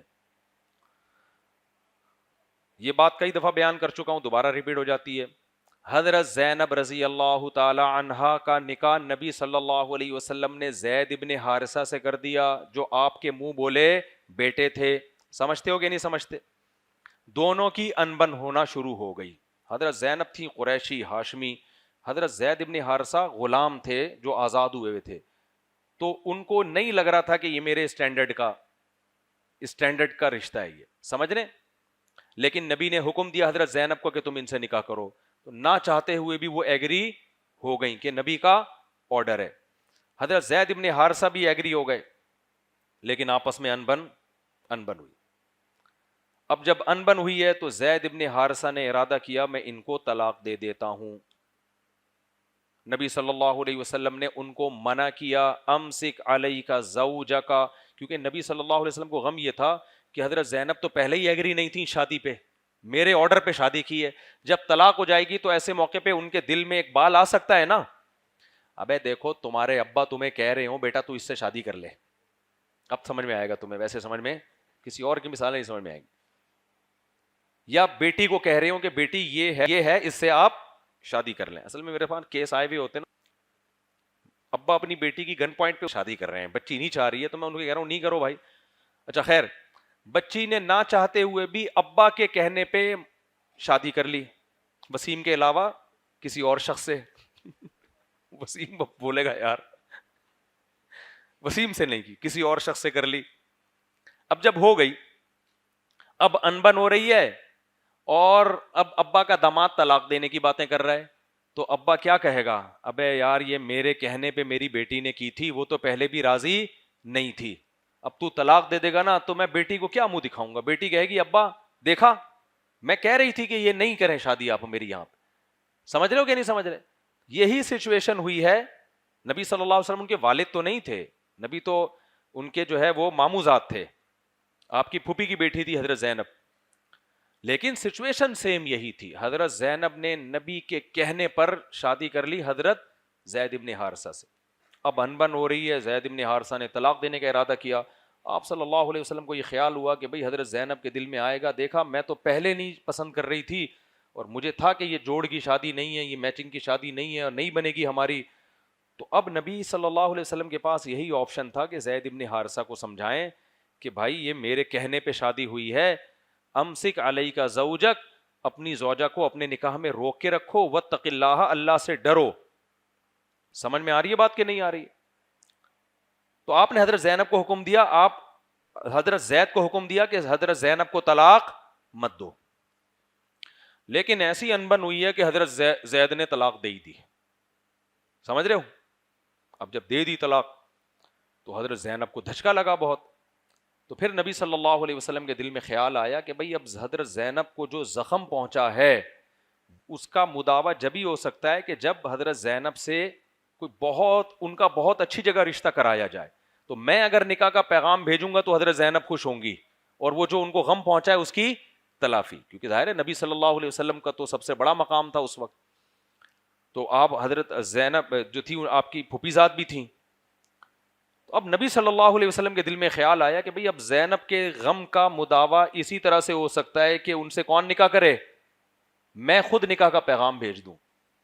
لیکن آپ صلی اللہ علیہ وسلم کو خیال ہوا کہ عرب اس پہ ایک تماشا کھڑا کر دیں گے، کیونکہ زید ابن حارثہ کو میں نے بیٹا بنایا ہوا ہے، منہ بولا بیٹا، اور عرب منہ بولے بیٹے کو حقیقی بیٹے کی طرح سمجھتے ہیں، اس کی بیوی کو بھی بہو سمجھتے ہیں. تو آپ صلی اللہ علیہ وسلم کے دل میں خیال آیا کہ بھئی میں نکاح کرتا ہوں تو یہ تلافی ہو جائے گی. لیکن پھر آپ کو خیال آیا کہ یہ جو عرب لوگ ہیں یہ تو پورا ایک تماشا کھڑا کر دیں گے، یہ کبھی مجھے جادوگر کہتے ہیں، کبھی ساحر کہتے ہیں، کبھی شاعر کہتے ہیں، کبھی مجنون کہتے ہیں، کبھی دیوانہ کہتے ہیں. اب یہ کہیں گے لو بھائی انہوں نے تو نیا دین لے آئے، بہو سے شادی کو بھی کیا کر دیا، لیگل. قرآن میں آیتیں نازل ہوئیں کہ مَاللَّهُ مُبْدِيهِ، اے نبی آپ نے اپنے دل میں وہ بات چھپائی ہے جس کو اللہ ظاہر کر کے چھوڑے گا. یعنی آپ کے دل میں ان سے نکاح کا ارادہ ہے، اللہ نے آیتیں نازل کی کہ ہم اس ارادے کو دنیا کے سامنے ظاہر کریں گے. کیوں؟ اتخشى الناس، جب ایک کام حلال ہے اسلام میں، منہ بولا بیٹا حقیقی بیٹا بولو نہیں، نہ اس کا وراثت میں کوئی حصہ ہے اور نہ اس کے وہ شرعی احکام ہیں، کیونکہ پورا اسلام کا نظام ایسے خاندانی نظام چینج ہو جائے گا نا. بھائی اگر اسلام اس کی اجازت دے دیتا تو آپ کو جس انٹی سے بھی پردہ نہ کرانا ہوتا، یہ میری منہ بولی بہن ہے، چلو بھائی. بھابیاں آپ کی سب کی منہ بولی بہنیں ہو گئیں، اور دیور سارے منہ بولے بھائی ہو گئے. اور یہ جتنی اس گلی میں اس گلی سے لے کے اس گلی تک انٹی آئیں ساری میری منہ بولی بہنیں، اور جتنی بچیاں ہیں ساری میری منہ بولی بیٹیاں، ایئر ہوسٹس ساری میری منہ بولی بہنیں. اور جب ارادہ ہوتا شادی کرنے کا، منہ بولی کینسل. تو بھائی یہ تو آپ کے ہاتھ میں رائٹ آ گیا نا، اس سے خاندانی نظام کیا ہو جائے گا بھائی، سارا سیٹ اپ برباد ہو جائے گا. تو اللہ نے کہا کہ بھائی یہ جو منہ بولا ہے یہ منہ بولا ہی ہوتا ہے، یہ حقیقی نہیں ہوتا. تو اس کی بیوی بھی آپ کی بہو نہیں ہے. تو آپ کا پہلے ارادہ اگر ارادہ نہ ہوتا نا تو ٹھیک ہے، لیکن جب ارادہ ہے پھر آپ پبلک کی وجہ سے کہہ رہے ہیں کہ میں کروں گا تو لوگ کیا کہیں گے، یہ ٹھیک نہیں ہے. اتخشى الناس، آپ لوگوں سے ڈر رہے ہیں. واللہ احق ان تخشى، اللہ اس بات کے زیادہ لائق ہے کہ اس سے ڈرا جائے. اس میں پوائنٹ کی بات کیا نکلی ہے؟ دیکھو کوئی بھی حلال کام واجب نہیں ہوتا بشرطے کہ آپ نظریاتی طور پر اس کو حلال سمجھو، لیکن وہ اس وقت واجب ہو جاتا ہے جب اللہ نے اس کو صاف لفظوں میں حلال کیا اور آپ پبلک کے تانوں کے خوف سے اس سے بچ رہے ہو. سمجھ میں آ رہی ہے بات کہ نہیں آ رہی؟ وہی میں ایک مثال دیتا ہوں جو میں دیتا رہتا ہوں. آپ کا دوسری شادی کا دل ہی نہیں چاہ رہا، آپ نہ کریں دوسری شادی، کوئی ایسی بات نہیں ہے. آپ کا دل چاہ رہا ہے لیکن آپ کو پتا ہے پھڈوں میں پڑے کون، یار دو ہوں گی، ادھر سے بھی جوتے پڑیں گے ادھر سے بھی جوتے پڑیں گے، جوتے مارکیٹ میں ویسے بھی مہنگے ہوئے ہوئے ہیں، اور جو جوتے پڑیں گے وہ خرید کے بھی مجھے ہی دینے پڑیں گے. وہ ایک ٹک آتا تھا نا، وہ اس پہ اپنی بیوی کے لیے سینڈل لینے گیا تو پہلے اپنے مار کے چیک کر رہے ہیں. دکاندار نے بولا کیا چیک کر رہے؟ کہہ رہے یار پڑیں گے تو مجھے ہی، تو میں ذرا چیک کر لوں کہ میں برداشت کر سکتا ہوں کہ نہیں کر سکتا. آپ کا دل کر رہا ہے دوسری کا، لیکن آپ نے کیا بولا، یار میں نہیں سنبھال سکتا، خرچہ ڈبل ہو جائے گا، بڑے پھڈے ہوتے ہیں، بڑے جھگڑے ہوتے ہیں، نہ کریں. آپ کوئی حلال آپ پر واجب نہیں ہوگا، لیکن آپ کا دل کر رہا ہے، آپ کے پاس وسائل بھی ہیں، آپ کے لیے جھگڑوں سے نمٹنے کی طاقت بھی ہے، لیکن آپ یہ کہہ رہے ہیں لوگ کیا کہیں گے. اب یہاں اللہ کو غصہ آئے گا. ابے جب میں نے تجھے حلال کر دیا تو ویسا ہی نہ کرتا, تیرا دل ہی نہ چاہ رہا ہوتا, یا تو کہتا میں نہیں بکھیڑوں میں پڑنا چاہتا. تبھی میں نے فرض نہیں کیا کہ ہر آدمی نہیں کر سکے گا بھائی یہ کام. لیکن میں کہہ رہا ہوں حلال ہے, کوئی گناہ نہیں ہے. تو کہہ رہا ہے پبلک کیا کہے گی کہ یہ مولویوں پہ تو اعتماد ہی اڑ گیا. حضرت مولوی تھانوی نے جب دوسری شادی کی نا تو کہہ رہے میرے مریدوں نے کہا لو مولویوں پر سے بھی اب اعتماد ختم ہو گیا, مولوی بھی 2 نمبر نکلے. یہاں اگر آپ اس سے اوائڈ کرتے ہو اٹ مینز آپ مخلوق کو اللہ پر ترجیح دے رہے ہو. اس کی میں ایک مثال دے کے بس آگے چلتا ہوں. میں مثال کیا ہے اس کی, دیکھو آپ کے والد صاحب آپ کے لیے بہترین گلاب جامن گرم گرم بنوا کے لائے, بہترین, کہ میرا بیٹا لڈو شوق سے کھاتا ہے تبھی الحمدللہ لڈو بن چکا ہے. والد صاحب لے کر آئے آپ کے لیے گرم گرم جلیبیاں, گرم گرم لڈو, میرا بیٹا مٹھائی شوق سے کھاتا ہے. آپ کے سامنے لا کے انہوں نے رکھا کہ میرا بیٹا تو خوشی سے پاگل ہو جائے گا. آپ کو شوگر تھی یا آپ اتفاق سے کھانا کھا چکے تھے یا آپ کو گلاب جامن ہضم ہی نہیں ہو رہے تھے, آپ ابا سے کہیں ابا آپ کے اس آفر کی میں اس جو آپ نے آفر کی ہے اس کی میں قدر کرتا ہوں, لیکن ابا میں خود لڈو بن چکا ہوں, مٹھائی کھا کھا کے مجھے ڈاکٹر نے سختی سے منع کیا. کائنڈلی وائنڈلی کر کے نا آپ نے جان چھڑا لی. ابا کو غصہ, اگر عقل مند ہوں گے تو غصہ نہیں آئے گا. لیکن سچویشن دوسری طرف یہ ہے, آپ کا دل بھی چاہ رہا ہے لڈو کھانے کا, آپ کو شوگر بھی نہیں ہے, آپ انتظار میں تھے کہ ایک کے بجائے 4 رسگلے کھاؤں گا میں, 4 لڈو کھاؤں گا میں, اور ابا نے کہا یہ تمہارے لیے لے کر آ جاؤں چاروں کے چاروں لڈو. لیکن ادھر نا آپ کا دوست بیٹھا ہوا ہے یا بھائی بیٹھا ہوا ہے, وہ کہہ رہا ہے نہیں کھا, مجھے بہت غصہ آئے گا, اور میں تجھے بولوں گا تو ندیدہ ہے, تو جو ہے نا لالچی ہے. اب آپ کا دل بھی چاہ رہا ہے لیکن آپ نہیں کھا رہے کہ بھائی کیا کہے گا, بھائی مجھے ملامت کرے گا. تو مجھے ایک بات بتاؤ, ایسے موقع پہ ابا کہے بیٹا کیوں نہیں کھا رہے, آپ جواب میں کہیں بھائی منع کر رہا ہے, اب ابا کو غصہ آئے گا کہ نہیں آئے گا؟ ابا بولے گا میں لے کر آیا, میں تیرا باپ, تو بھائی کو کس پہ ترجیح دے رہا ہے؟ مجھ پہ. اب ابا غیرت کا مسئلہ بنائے گا کہ نہیں بنائے گا؟ یہاں بھی ایسا ہی ہے, آپ نہ کریں دوسری, آپ کہیں یار میں افورڈ نہیں کر سکتا, میں جھگڑے نہیں نمٹا سکتا, کوئی مسئلہ نہیں ہے. لیکن اگر آپ کا دل چاہ رہا ہے, آپ کے پاس وسائل بھی ہیں, آپ کہیں پڑوسی کیا کہیں گے, لوگ کیا کہیں گے, بھائی پھر یہ آپ کے ایمان میں گڑبڑ ہے. اتخشى الناس, آپ کس سے ڈر رہے ہو؟ جس چیز کو اللہ نے, جس کی اتھارٹی دی ہے, اللہ نے کہہ دیا کہ یہ برا عمل نہیں ہے, اور لوگوں کے برا کہنے سے آپ کیا کر رہے ہو؟ آپ کہہ رہے ہو کہ یار لوگ کیا کہیں گے. یہ بھائی ایک قسم کا شرک ہے یہ بھی. تو اس لیے نبی صلی اللہ علیہ وسلم کو اللہ نے فرمایا کہ آپ کا زینب سے نکاح کا ارادہ ہی نہ ہوتا, کوئی ایسی بات نہیں, بھی ارادہ ہے اور اللہ کی طرف سے حلال ہے, پرمیشن ہے, پھر آپ یہ سوچ کے کہ مشرکین کیا کہیں گے, پھر آپ اگر اوائڈ کر رہے ہیں, یہاں اوائڈ کرنے کی آپ کو اجازت نہیں ہے. اس لیے اللہ نے اس نکاح کو نبی پہ واجب قرار دے دیا, آپ کو کرنا پڑے گا اب یہ نکاح. سمجھتے ہو گے نہیں سمجھتے ہو؟ چلے ہم آگے چلیں. کتنے حکام ہو گئے؟ 4. آگے چلتے ہیں ہم جلدی جلدی, بس یہ میں مکمل کر لوں. آگے اللہ نے ایک اور حکم بیان کیا کہ کسی خاتون کو, اچھا ایک اور یہاں پر حکم اور بھی سمجھیں کہ جب حضرت زید نے حضرت زینب کو ڈیورس دی ہے تو ایسا نہیں ہے کہ نبی نے ان سے ہمیشہ کے لیے بات چیت بند کر لی ہو. اسلامی سوسائٹی میں طلاق کو پسند نہیں کیا گیا, لیکن اگر ہو جائے تو اس کو ہوا بنانے کی بھی اجازت نہیں دی.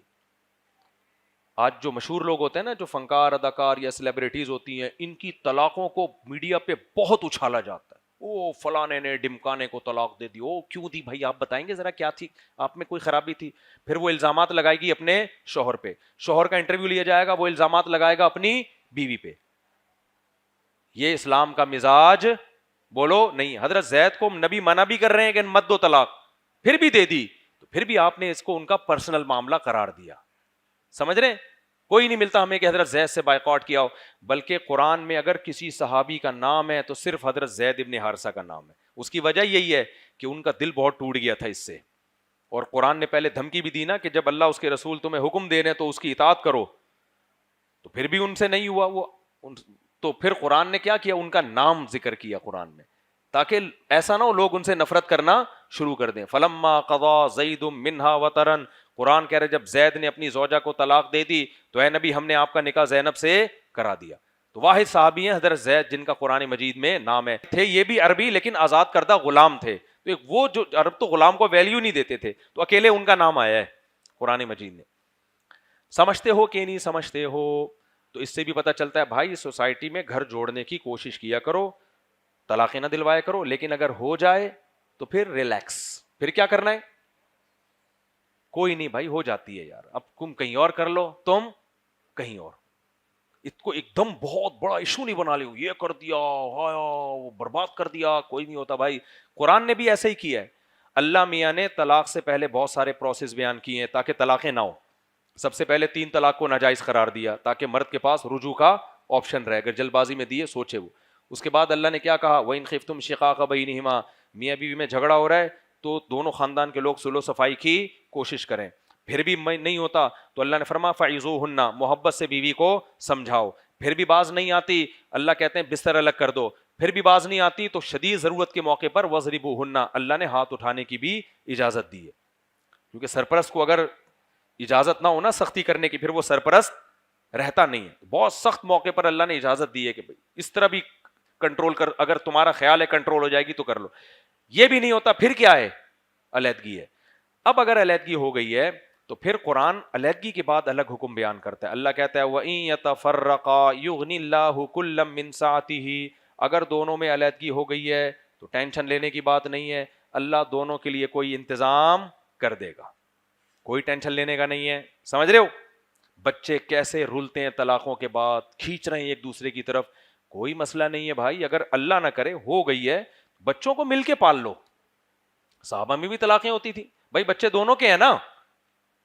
بچے کے بارے میں ضابطہ اصول ہے, جب تک بچہ 7 سال کا, لڑکا 7 سال کا نہیں ہوتا ماں کے پاس رہے گا اور باپ سے ملتا رہے گا, اور بچی جب تک 9 سال کی نہیں ہوتی ماں کے پاس رہے گی اور باپ سے ملتی رہے گی. پھر جب باپ کے پاس رہے گا تو بالغ ہونے تک باپ کے پاس, لیکن ماں سے دونوں ملتے رہیں گے. بالغ ہونے کے بعد دونوں کو اختیار ہے جہاں چاہے رہیں, دونوں کے ماں باپ ہے بھائی, اب تم نے خود دونوں سے ملنا ہے. آسان کر دیا کہ نہیں کر دیا؟ بالغ ہونے کے بعد تو ویسے ہی پھر اپنی زندگی میں گم ہو جاتے ہیں. وہ کوئی امریکہ چلا گیا, کوئی جاپان چلا گیا, کوئی ولاگنگ کر رہا ہے جاپان جا کے, کوئی کیا کر رہا ہے, وہ تو سب ویسے ہی آزاد ہو جاتے ہیں نا.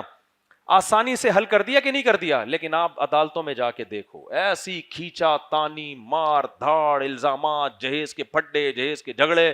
یہ سوسائٹی جنگلیوں کی سوسائٹی ہے, انسانوں کی سوسائٹی نہیں ہے. میرے پاس جب لوگ آتے ہیں نا جو اپنے واقعات کورٹس میں بتا رہے ہیں, کل بھی ایک بندہ آیا, میرے تو میٹر ہی گھومنا شروع ہو جاتا ہے. میں نے کہا تجھے انصاف نہیں ملے گا, تو کتوں کی طرح کورٹ میں اب کیا ہوگا, ذلیل ہوگا. میاں تھا, اس کی بیوی کھولا لے کے, بچہ لے کے مارکیٹ سے شارٹ, اور بیچارے نے 1 سال سے بچہ ہی نہیں دیکھا. میں نے کہا اب بھی نہیں دیکھے گا, کورٹ نہیں تجھے دلائے گی بچہ, یہ ذہن میں رکھنا.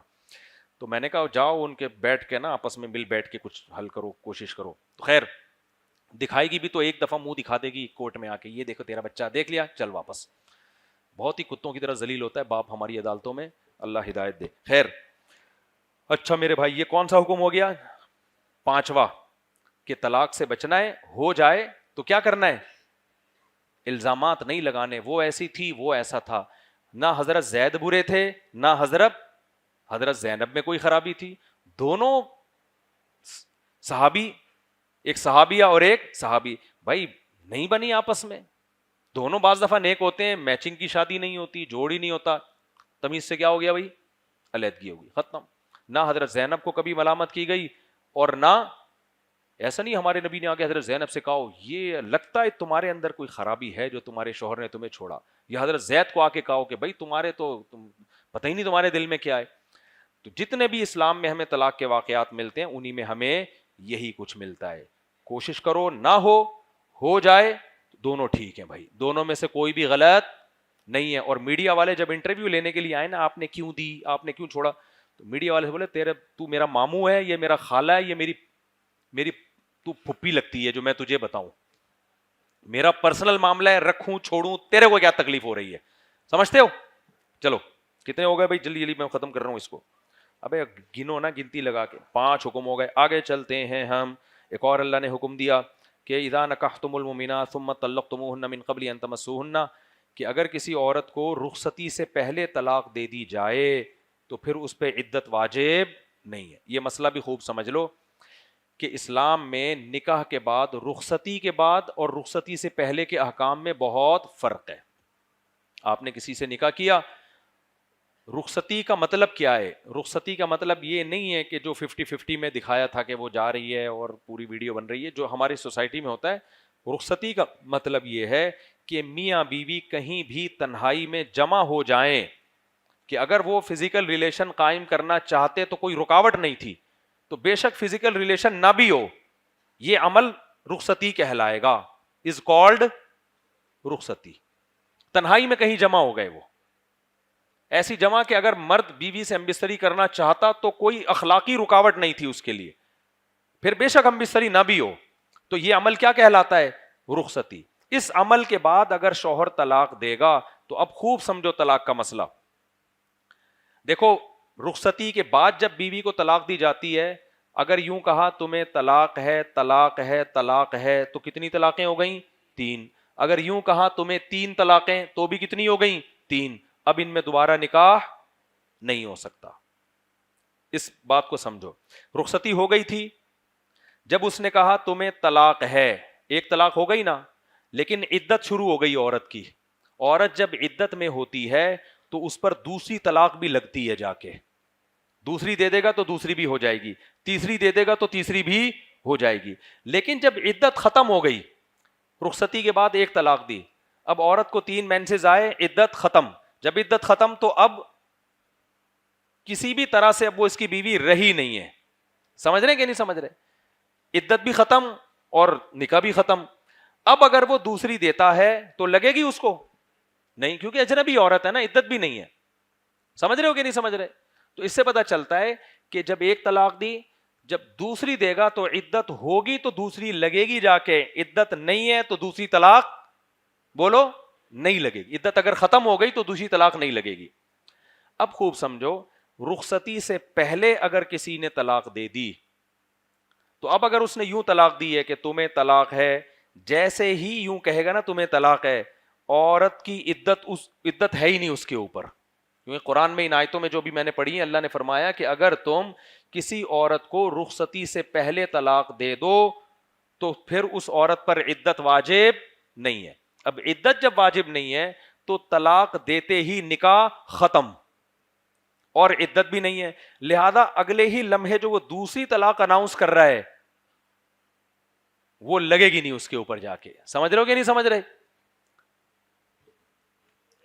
ابے دیکھو، رخصتی نہیں ہوئی، کسی نے بیوی کو بول دیا تمہیں طلاق ہے، طلاق ہے کہ ہے تک جیسے ہی پہنچے گا، ایک طلاق واقع، عورت پر عدت واجب نہیں ہے تو مرد کو اب رجوع کا حق بھی نہیں ہے، ختم، یعنی نکاح ہی ختم.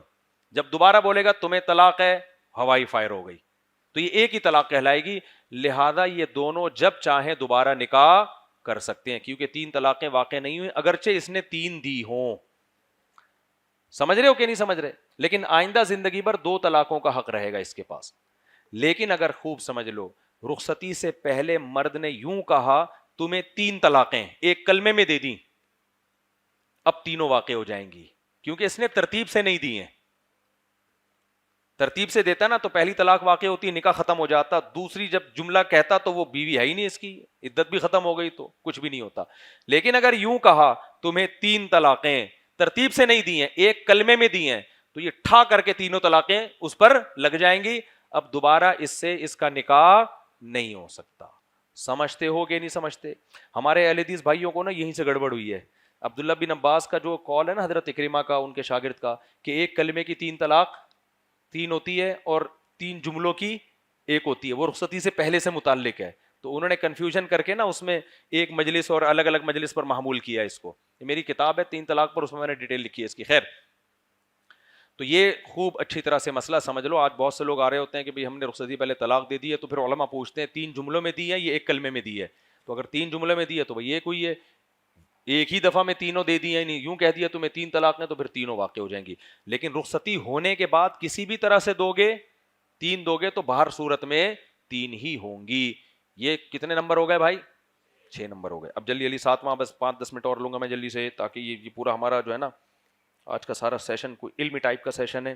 چوتھا، اللہ نے نبی سے فرمایا کہ اے نبی ہم نے آپ کے لیے آپ کی ازواج کو حلال کیا ہے، جو ازواج جن کا آپ نے مہر دیا ہو، اور وہ تو ہیں ہی، لیکن آپ کے لیے ہم نے وبناتی عمک وبناتی عماتک، آپ کی پھوپھی کی بیٹیاں بھی حلال، آپ کی چچا کی بیٹیاں بھی حلال ہیں، آپ کی ماموں کی بیٹیاں بھی، اور آپ کی خالہ کی بیٹیاں بھی، بشرطے کہ انہوں نے ہجرت کی ہو. تو نبی کے لیے شرط یہ تھی کہ کزن حلال ہونے کے لیے شرط تھی کہ انہوں نے ہجرت کر کے آئی ہوں، لیکن امت کے لیے ہجرت شرط نہیں ہے. آج کل کزن میرج کے خلاف بہت کچھ کہا جا رہا ہے. تو دیکھو کزن میرج پہ میں کسی وقت انشاءاللہ ڈیٹیل سے بات ریکارڈ کرواؤں گا. بعض دفعہ کزنوں میں جو کروموسول ڈس آرڈر ہوتا ہے نا دونوں کے جینز میں، وہ تو خرابی کا چانس ہوتا ہے، لیکن یہ جب ہوتا ہے جب مستقل کزن در کزن چلتے آ رہے ہوں، اور عام طور پر ایسا ہوتا نہیں ہے. اور اس کا بھی آسان حل یہ ہے کہ کزن میرج کو ختم نہ کرو، کیونکہ کزن میرج ایک تو اسلام الگ سے اس کی پرمیشن دی ہے، تو کوئی وجہ تو ہوگی نا اس کی، لیکن میڈیکل سائنس بھی ایک حقیقت ہے، تو اس سے فائدہ اٹھا لینا چاہیے. تو میری آسٹریلیا میں بعض ڈاکٹروں سے اس بارے میں بڑی بحث ہوئی ہے. کزن کی شادی سے پہلے اگر دونوں ٹیسٹ کروا لیں تو اس میں میرا خیال ہے کوئی شرعی قباحت نہیں ہے، تاکہ دماغ میں جو ایک چھوٹا سا کھٹکا لگا ہوا ہے وہ کیا ہو جائے. یہ بہت بڑے ڈاکٹر کی بات کر رہا ہوں. میں نے کہا ڈاکٹر صاحب اگر دونوں نے ٹیسٹ کروا لیا اور ان دونوں میں جینز میں کوئی خرابی نکلی تو پھر کیا وہ شادی نہ کریں؟ انہوں نے کہا پھر بھی کریں شادی، پھر پریگننسی کے ابتدائی دنوں میں ٹیسٹ کروا لیں.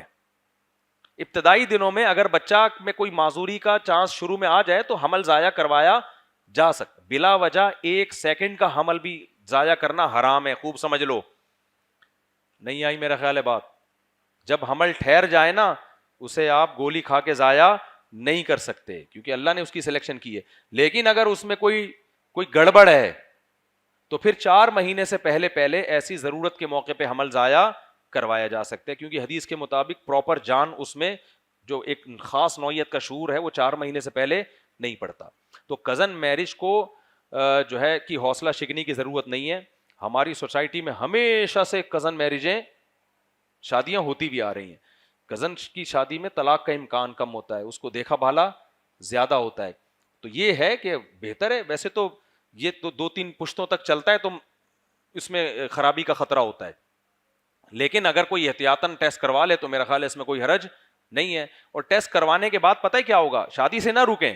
ڈاکٹر نے کہا ٹیسٹ کروانے کے بعد اگر ٹیسٹ میں نہیں آیا کہ نہیں ہے کوئی تو پھر تو بے فکر ہو جائیں بھائی. اگر آ گیا تو صرف اتنا کرنا ہے کہ پریگننسی کے ابتدائی دنوں میں آپ ایک ٹیسٹ کروا لیں. سمجھتے ہو کہ نہیں سمجھتے ہو؟ تو اس پہ میں انشاءاللہ پوری ایک پریزنٹیشن بنا کے، جو ڈاکٹر سے میں نے لیکچر لیا تھا نا وہ پوری پریزنٹیشن بنا کے پیش کروں گا کہاں ٹیسٹ ہو سکتا ہے. کیونکہ ہمارا فیملی سسٹم ویسے ہی بڑا ہوا ہے. اب بہت سے لوگوں کو اپنی کزنوں کے رشتے درکار ہوتے ہیں، اچھے رشتے ہوتے ہیں ان کے لیے، وہ ڈاکٹروں کی اس میں ایک ڈر کے نا خوف میں آ کے انکار کر دیتے ہیں اس سے. تو اس کو نہ کریں. اور دوسری بات یہ کہ کزن سے پردہ بھی اسلام میں فرض ہے. اگر کزنوں سے پردہ نہیں ہوتا نا تو ان میں شادی کی رغبت بھی نہیں ہوتی.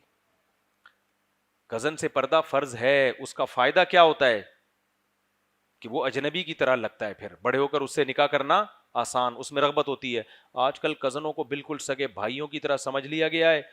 اس کا نقصان یہ ہوتا ہے لڑکی نے پہلے سے دماغ میں بٹھائے ہوتے تو ہمارے بھائی جان ہیں، اور اس نے بٹھائے ہوتے ہماری بہنا ہیں، اور پھر اچھے اچھے رشتے اس چکر میں نہیں ہوتے.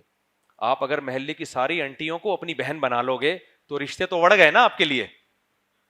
کیا خیال ہے؟ تو کیوں رشتوں کو اپنے لیے محدود کر رہے ہو؟ ہاں بہن ٹھیک ہے، ایک حد تک رشتہ ہے، اجنبی عورتوں سے اللہ نے اس کو آپ کے زیادہ قریب بنایا، تو اس حد تک اس کے بھائی بنو کہ اس کی مدد کہیں کرنی پڑے تو مدد کر لو. لیکن اس حد تک فری ہونے کی کوشش نہ کرو کہ رشتوں میں رغبت ہی ختم ہو جائے. اور یہ بھی اسلام کا امتیاز ہے.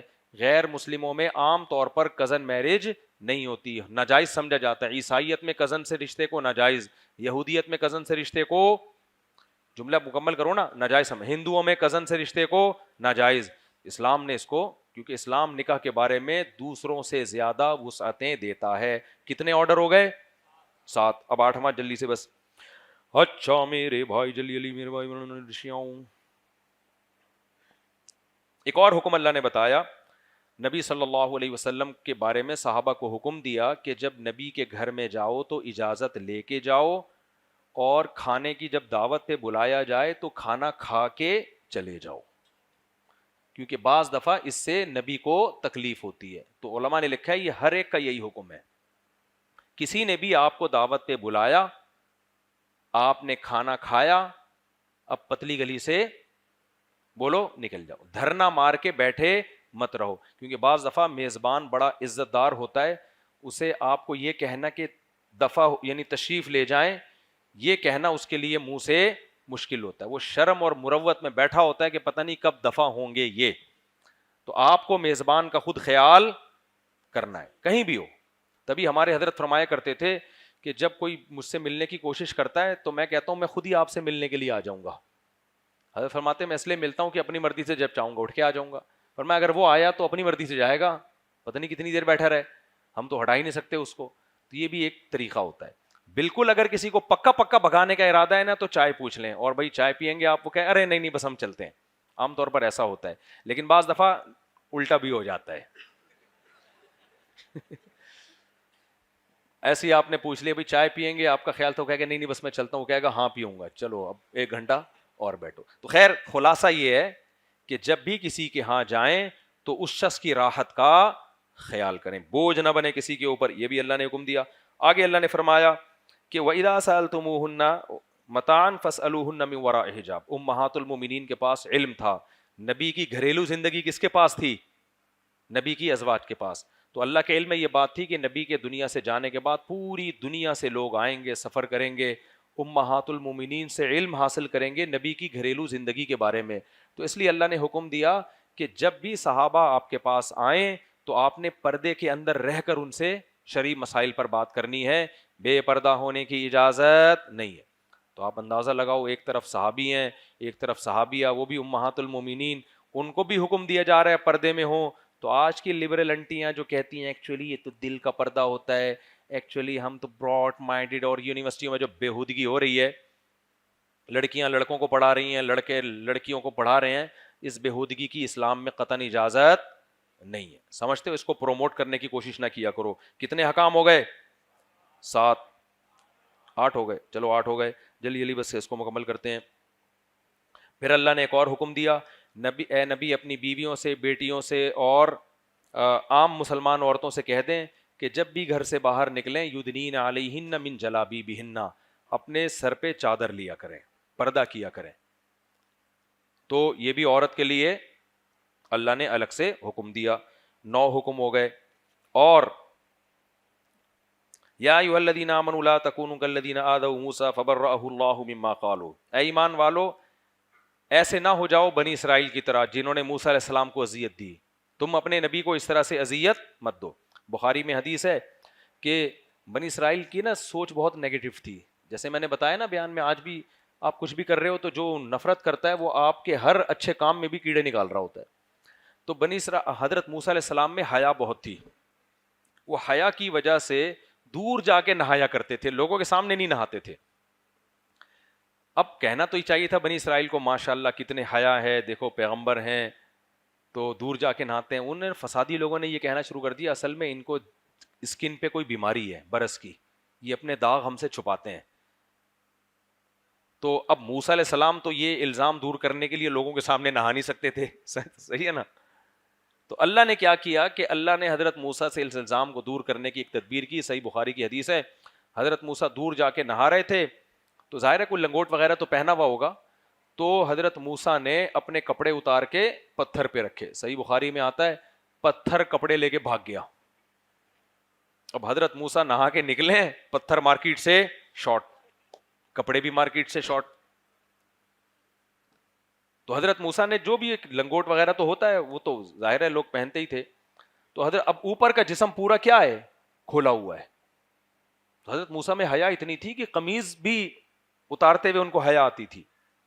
تو جب حضرت موسیٰ آبادی میں پہنچے, بنی اسرائیل نے دیکھا تو کہا کہ اللہ کی قسم اتنا خوبصورت جسم ہم نے کسی کا نہیں دیکھا. تو بعض دفعہ اللہ اپنے نیک بندوں سے جو دنیاوی الزام ہوتا ہے نا اس کو بھی دور کرنے کا انتظام کرتے ہیں, لیکن یہ ہمیشہ نہیں ہوتا. تو اس میں ہمیں سبق یہ ملتا ہے کہ بھائی اگر کوئی شخص کوئی کام کر رہا ہے تو اس کا اچھا پہلو تلاش کرو, اس میں نیگیٹیوٹی تلاش مت کرو. کتنے حکم ہو گئے؟ 9. اب 10واں حکم بس ختم کر رہا ہوں میں. یا ایھا الذین آمنوا اتقوا اللہ وقولوا قولا سدیدا. یہ خطبہ نکاح میں یہ آیت پڑھی جاتی ہے، اے ایمان والو اللہ سے ڈرو اور سیدھی سیدھی بات کیا کرو. نبی صلی اللہ علیہ وسلم کی سنت تھی، خطبہ نکاح میں یہ آیت پڑھتے تھے. اس سے پتہ چلتا ہے اس کا نکاح سے کوئی خاص تعلق ہے. اے ایمان والو اللہ سے ڈرو اور سیدھی سیدھی بات کیا کرو. اب بھائی اس کا نکاح سے کیا تعلق ہے یار؟ دولہا دلہن کو یہ آیتیں پڑھ پڑھ کے سنائی جا رہی ہیں. اصل میں شروع سے ہی دونوں ایک دوسرے کو ٹوپیاں کرا رہے ہوتے ہیں، سیدھی سیدھی بات نہیں کر رہے ہوتے. اللہ میاں کو پتا تھا کہ شادی کے بعد بھی یہ سیدھی بات کبھی بھی نہیں کریں گے. شوہر نے موبائل میں جو وسیم غفار ستار ہوگا وہ اصل میں اس کی پرانی فرینڈز ہوں گی. جب بیگم پوچھے گی تو گھمائے گا بات کو، دیکھو یہ مونچھوں والا پروفائل پہ لگائی بھی ہوگی نا اس نے تصویر. 2 نمبریہ کرے گا، آمدن کبھی بھی صحیح نہیں بتائے گا، ہر وقت غربت کا مہنگائی کا رونا روتا رہے گا، اور بیوی بھی ٹوپیاں کرا رہی ہوتی ہے. تو سارا جب بنیاد ہی جھوٹ پہ ہو اور آگے ہی جھوٹ پہ چلے تو رشتے بنیں گے اس سے؟ تو اللہ میاں نے خطبہ نکاح میں ہمیں حکم دے دیا وہی غیر مطلوع کے ذریعے کہ بھائی ان دونوں کمبختوں کو بتا دو، اتقوا اللہ، اللہ سے ڈرو. اللہ سے ڈرو گے تو ایک دوسرے کے حقوق ادا ہوں گے. وقولوا قولا سدیدا، اور بات کیا کرنی ہے؟ سیدھی سیدھی راستے کی بات کیا کرو، آڑی ترچھی باتیں کرنا چھوڑ دو. جتنی محبت ہے، یا تو چلو اس میں تو حدیث میں آتا ہے زیادہ ہی بولو، جتنی ہے اس سے تھوڑا، اس میں تو جھوٹ بولنا بھی جائز ہے. ایسا نہ ہو بیگم کو بولیں کہ آپ مجھے پسند تو بالکل بھی نہیں ہو لیکن اللہ کا حکم ہے حقوق ادا کرنا فرض ہے، ایسا سچ نہیں بولنا چاہیے. تو یہ بھی ایک اہم حکم ہے، ٹھیک ہے نا، جو اللہ نے ہمیں دیا. بات کیسی کیا کرو؟ ہمیشہ سیدھی سیدھی بات کیا کرو. اور بس یہ احکامات تھے، آگے بہت ساری آیتیں ہیں، 10 احکامات ہیں، ان کو ہم اپنی زندگی میں اختیار کریں. اللہ تعالیٰ سمجھنے کی، عمل کی توفیق عطا فرمائے. کسی نے وہی سوال پوچھا ہے، جلدی سے نمٹانے، کچھ نصیحتیں کرنی ہے. مفتی صاحب کے ذہن میں خیال آنا چاہیے کہ قرآن برق ہونے کی دلیل کیا ہے، آخر تو کیا کریں؟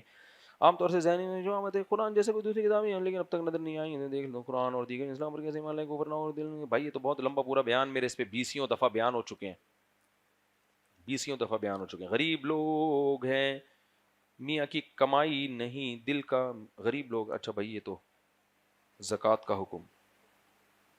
دیکھو زکوٰۃ ہر اس شخص کو دے سکتے ہیں جس کے پاس سونا نہ ہو، چاندی نہ ہو، اور ایسی پراپرٹی نہ ہو جو استعمال میں نہ ہو. گھر ہے وہ تو استعمال کا ہے نا، تو پراپرٹی جو استعمال میں نہیں ہے، ایسی کوئی پراپرٹی اس کے پاس پڑی ہوئی ہے، یا ایسا گھر کا سامان ہے جو پورے سال استعمال ہی نہیں ہوتا، تو ایسی چیزیں جب 52.5 تولہ چاندی کے، یعنی 1.5-2 لاکھ 52.5 تولہ چاندی کی قیمت بنتی ہے، اگر کسی کے پاس ہوں گے تو اس کو زکوٰۃ دینا جائز نہیں ہے. لوگ اکثر پوچھتے ہیں بیوہ کو زکوٰۃ دینا. بھائی زکوٰۃ کا بیوہ یا کنواری یا شادی شدہ ہونے سے تعلق نہیں ہے، زکوٰۃ کا تعلق ہے مالدار یا غریب ہونے سے. ایک بیوہ ہے، شوہر نے وراثت اتنی چھوڑ دی اس کے لیے، تو وہ تو خود زکوٰۃیں دیتی پھرے گی. پھر وہ تو زکوٰۃ کا تعلق ہے آپ کے پاس مال ہے یا نہیں. تو جس کے پاس سونا، یہ تھوڑا سا تحقیق کر لیا کرو، حل بھائی گولڈ وولڈ تو نہیں ہے آپ کے پاس، سونا چاندی تجارتی مال، جیسے دکانیں ہیں وہ تجارتی مال پڑا ہوا ہے، سارا اس کا بزنس ہے. تو اس طرح کے کوئی چیز نہ ہو نا، تجارتی مال ہو گیا، کیش اماؤنٹ ہو گیا، اور ضرورت سے زائد سامان. یہ 5 چیزیں جس کے پاس نہیں ہے یا ہیں بہت تھوڑی مقدار میں ہے تو اس کو زکوٰۃ دے سکتے ہیں. چلو بھائی اعتکاف والوں سے ایک گزارش ہے میری. دیکھو آپ لوگ ماشاءاللہ 150 کے قریب لوگ یہاں پر آئے ہوئے ہیں اعتکاف میں. آج تراویح میں پیچھے خوب ماشاءاللہ گپ شپ ہوئی ہے.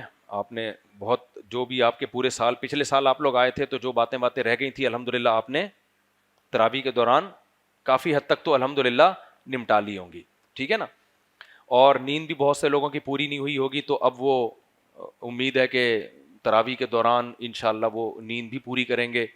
اور پوری امید ہے الحمدللہ ہمیں فجر کے بعد سے سوئیں گے، ظہر میں اٹھ کے پھر سو کے عصر میں پھر اگر ہمت ہوئی تو سو جائیں گے، اگر ہمت نہیں ہوئی تو جو سیٹ اپ چل رہا ہے نا. اور پھر سٹے بھی لگے ہیں، پچھلے سال ہم نے دیکھا ہے سگریٹ وگریٹ کبھی الحمدللہ، باقی تو ہم نہیں گئے جیبوں کے اندر کے، اور کیونکہ ہم تو صرف سگریٹ کی خوشبو پہچان لیتے ہیں، باقی سٹوں کا ہمیں پتہ ہے نہیں. تو میں آپ لوگوں سے گزارش کر رہا ہوں، دیکھو یہ 10 دن آپ کو اللہ نے توفیق دی، یہ اللہ کا بہت بڑا احسان ہے. اللہ کے گھر میں آ کے پڑھ جانا، اس کا آپ کو آخرت میں پتہ چلے گا کتنا اجر ہے. اس کو آپ ہلکا نہ سمجھیں. اگر اللہ کے گھر میں انٹرٹینمنٹ کی چیزیں ہوتی ہیں، LED لگی ہوئی ہوتی بڑی سی، اور جو نئی فلم آ رہی ہے وہ چل رہی ہوتی، یا جو بھی جو ہے وہ انٹرٹینمنٹ کی چیزیں ہوتی ہیں یہاں پر, تو پورا محلہ آ کے بیٹھتا نا, چرس بٹ رہی ہوتی, ہر تھوڑی دیر کے بعد جو ہے وہ سٹوں کا انتظام ہوتا, چائے چل رہی ہوتی, دودھ پتیاں چل رہی ہوتی, پورا محلہ آ کے اعتکاف میں بیٹھ جاتا. لیکن مسجد میں انٹرٹینمنٹ کی کوئی چیز نہیں ہوتی, صرف آپ اس لیے صوفے بھی نہیں ہوتے, کرسیاں بھی نہیں ہوتے, معذوروں کے لیے ایک الگ بات ہے, کرسیاں تک مسجدوں میں نہیں ہوتی, نیچے ہی بیٹھنا ہے, کوئی ایئر کنڈیشن روم آپ کے لیے نہیں ہے. تو یہ دیوانوں کی طرح 10 دن اعتکاف والے مسجد میں آ کے پڑ جاتے ہیں, اور اس میں ان کی کوئی انٹرٹینمنٹ کی نیت بظاہر تو نہیں ہوتی نا, ہے ہی نہیں کوئی انٹرٹینمنٹ کی چیز. تو اب جب اللہ نے آپ سے اتنی بڑی نیکی کروا لی ہے, اتنی بڑی نیکی کروا لی ہے, تو بھائی اب اس نیکی کو کیش کرانے کی کوشش کرو, اپنی بدعملیوں سے اس نیکی کو ضائع کرنے کی کوشش مت کرو. دیکھو ایک آدمی لاکھوں روپے خرچ کر کے مسجد حرام جاتا ہے, بیت اللہ کا طواف کرتا ہے, وہاں جا کے کوئی گناہ کر لے خدا نہ خواستہ, تو لوگ کیا کہیں گے, بھائی اس سے بہتر تھا تو کہ تو نہ آتا.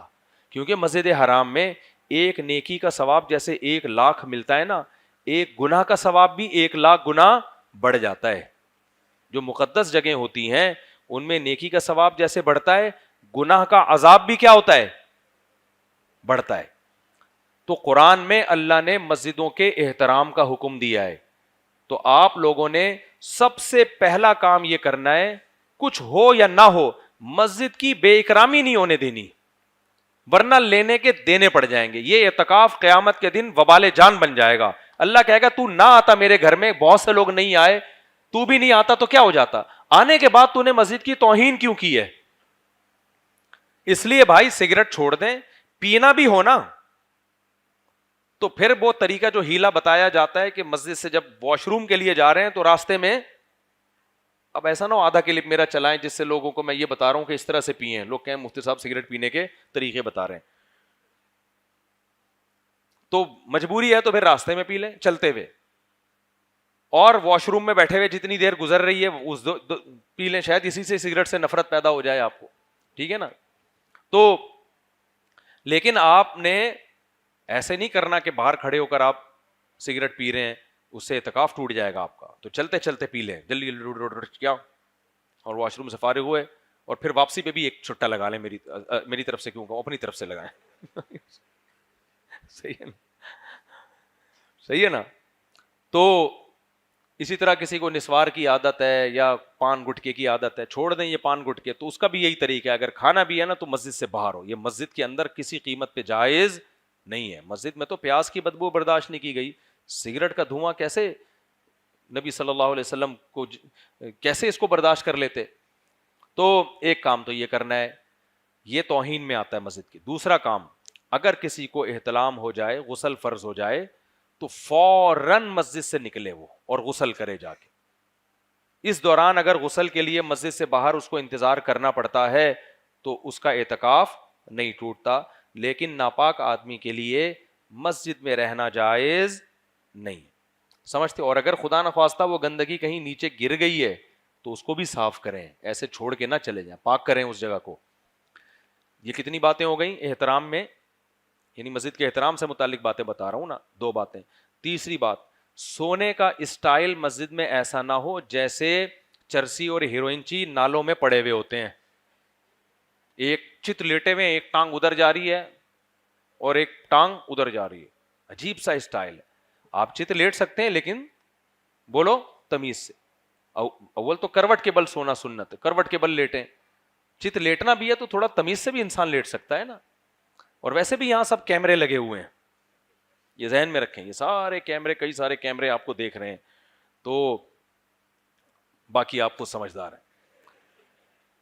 یہ کتنے باتیں ہو گئیں, 3 باتیں. چوتھی بات, مسجد میں آپ گپ شپ بھی لگا سکتے ہیں, ہلکا پھلکا ہنسی مذاق بھی ہلکا پھلکا ہو سکتا ہے.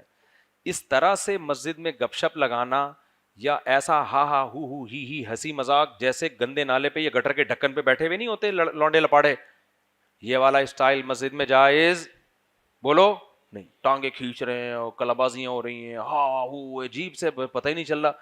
تو ہم نہیں کہہ رہے کہ آپ بالکل صوفی بن کے بیٹھ جائیں, بالکل تمیز سے بیٹھ جائیں, تھوڑا بہت گپ شپ بھی ہوتی ہے, ہلکا پھلکا ہنسی مذاق بھی ہوتا ہے, انسان کا ذہن اس سے فریش ہوتا ہے, کوئی حرج نہیں ہے, لیکن ایک لمٹ میں ہونا چاہیے, بدتمیزی والا اسٹائل نہیں ہونا چاہیے. کتنے نمبر ہو گئے؟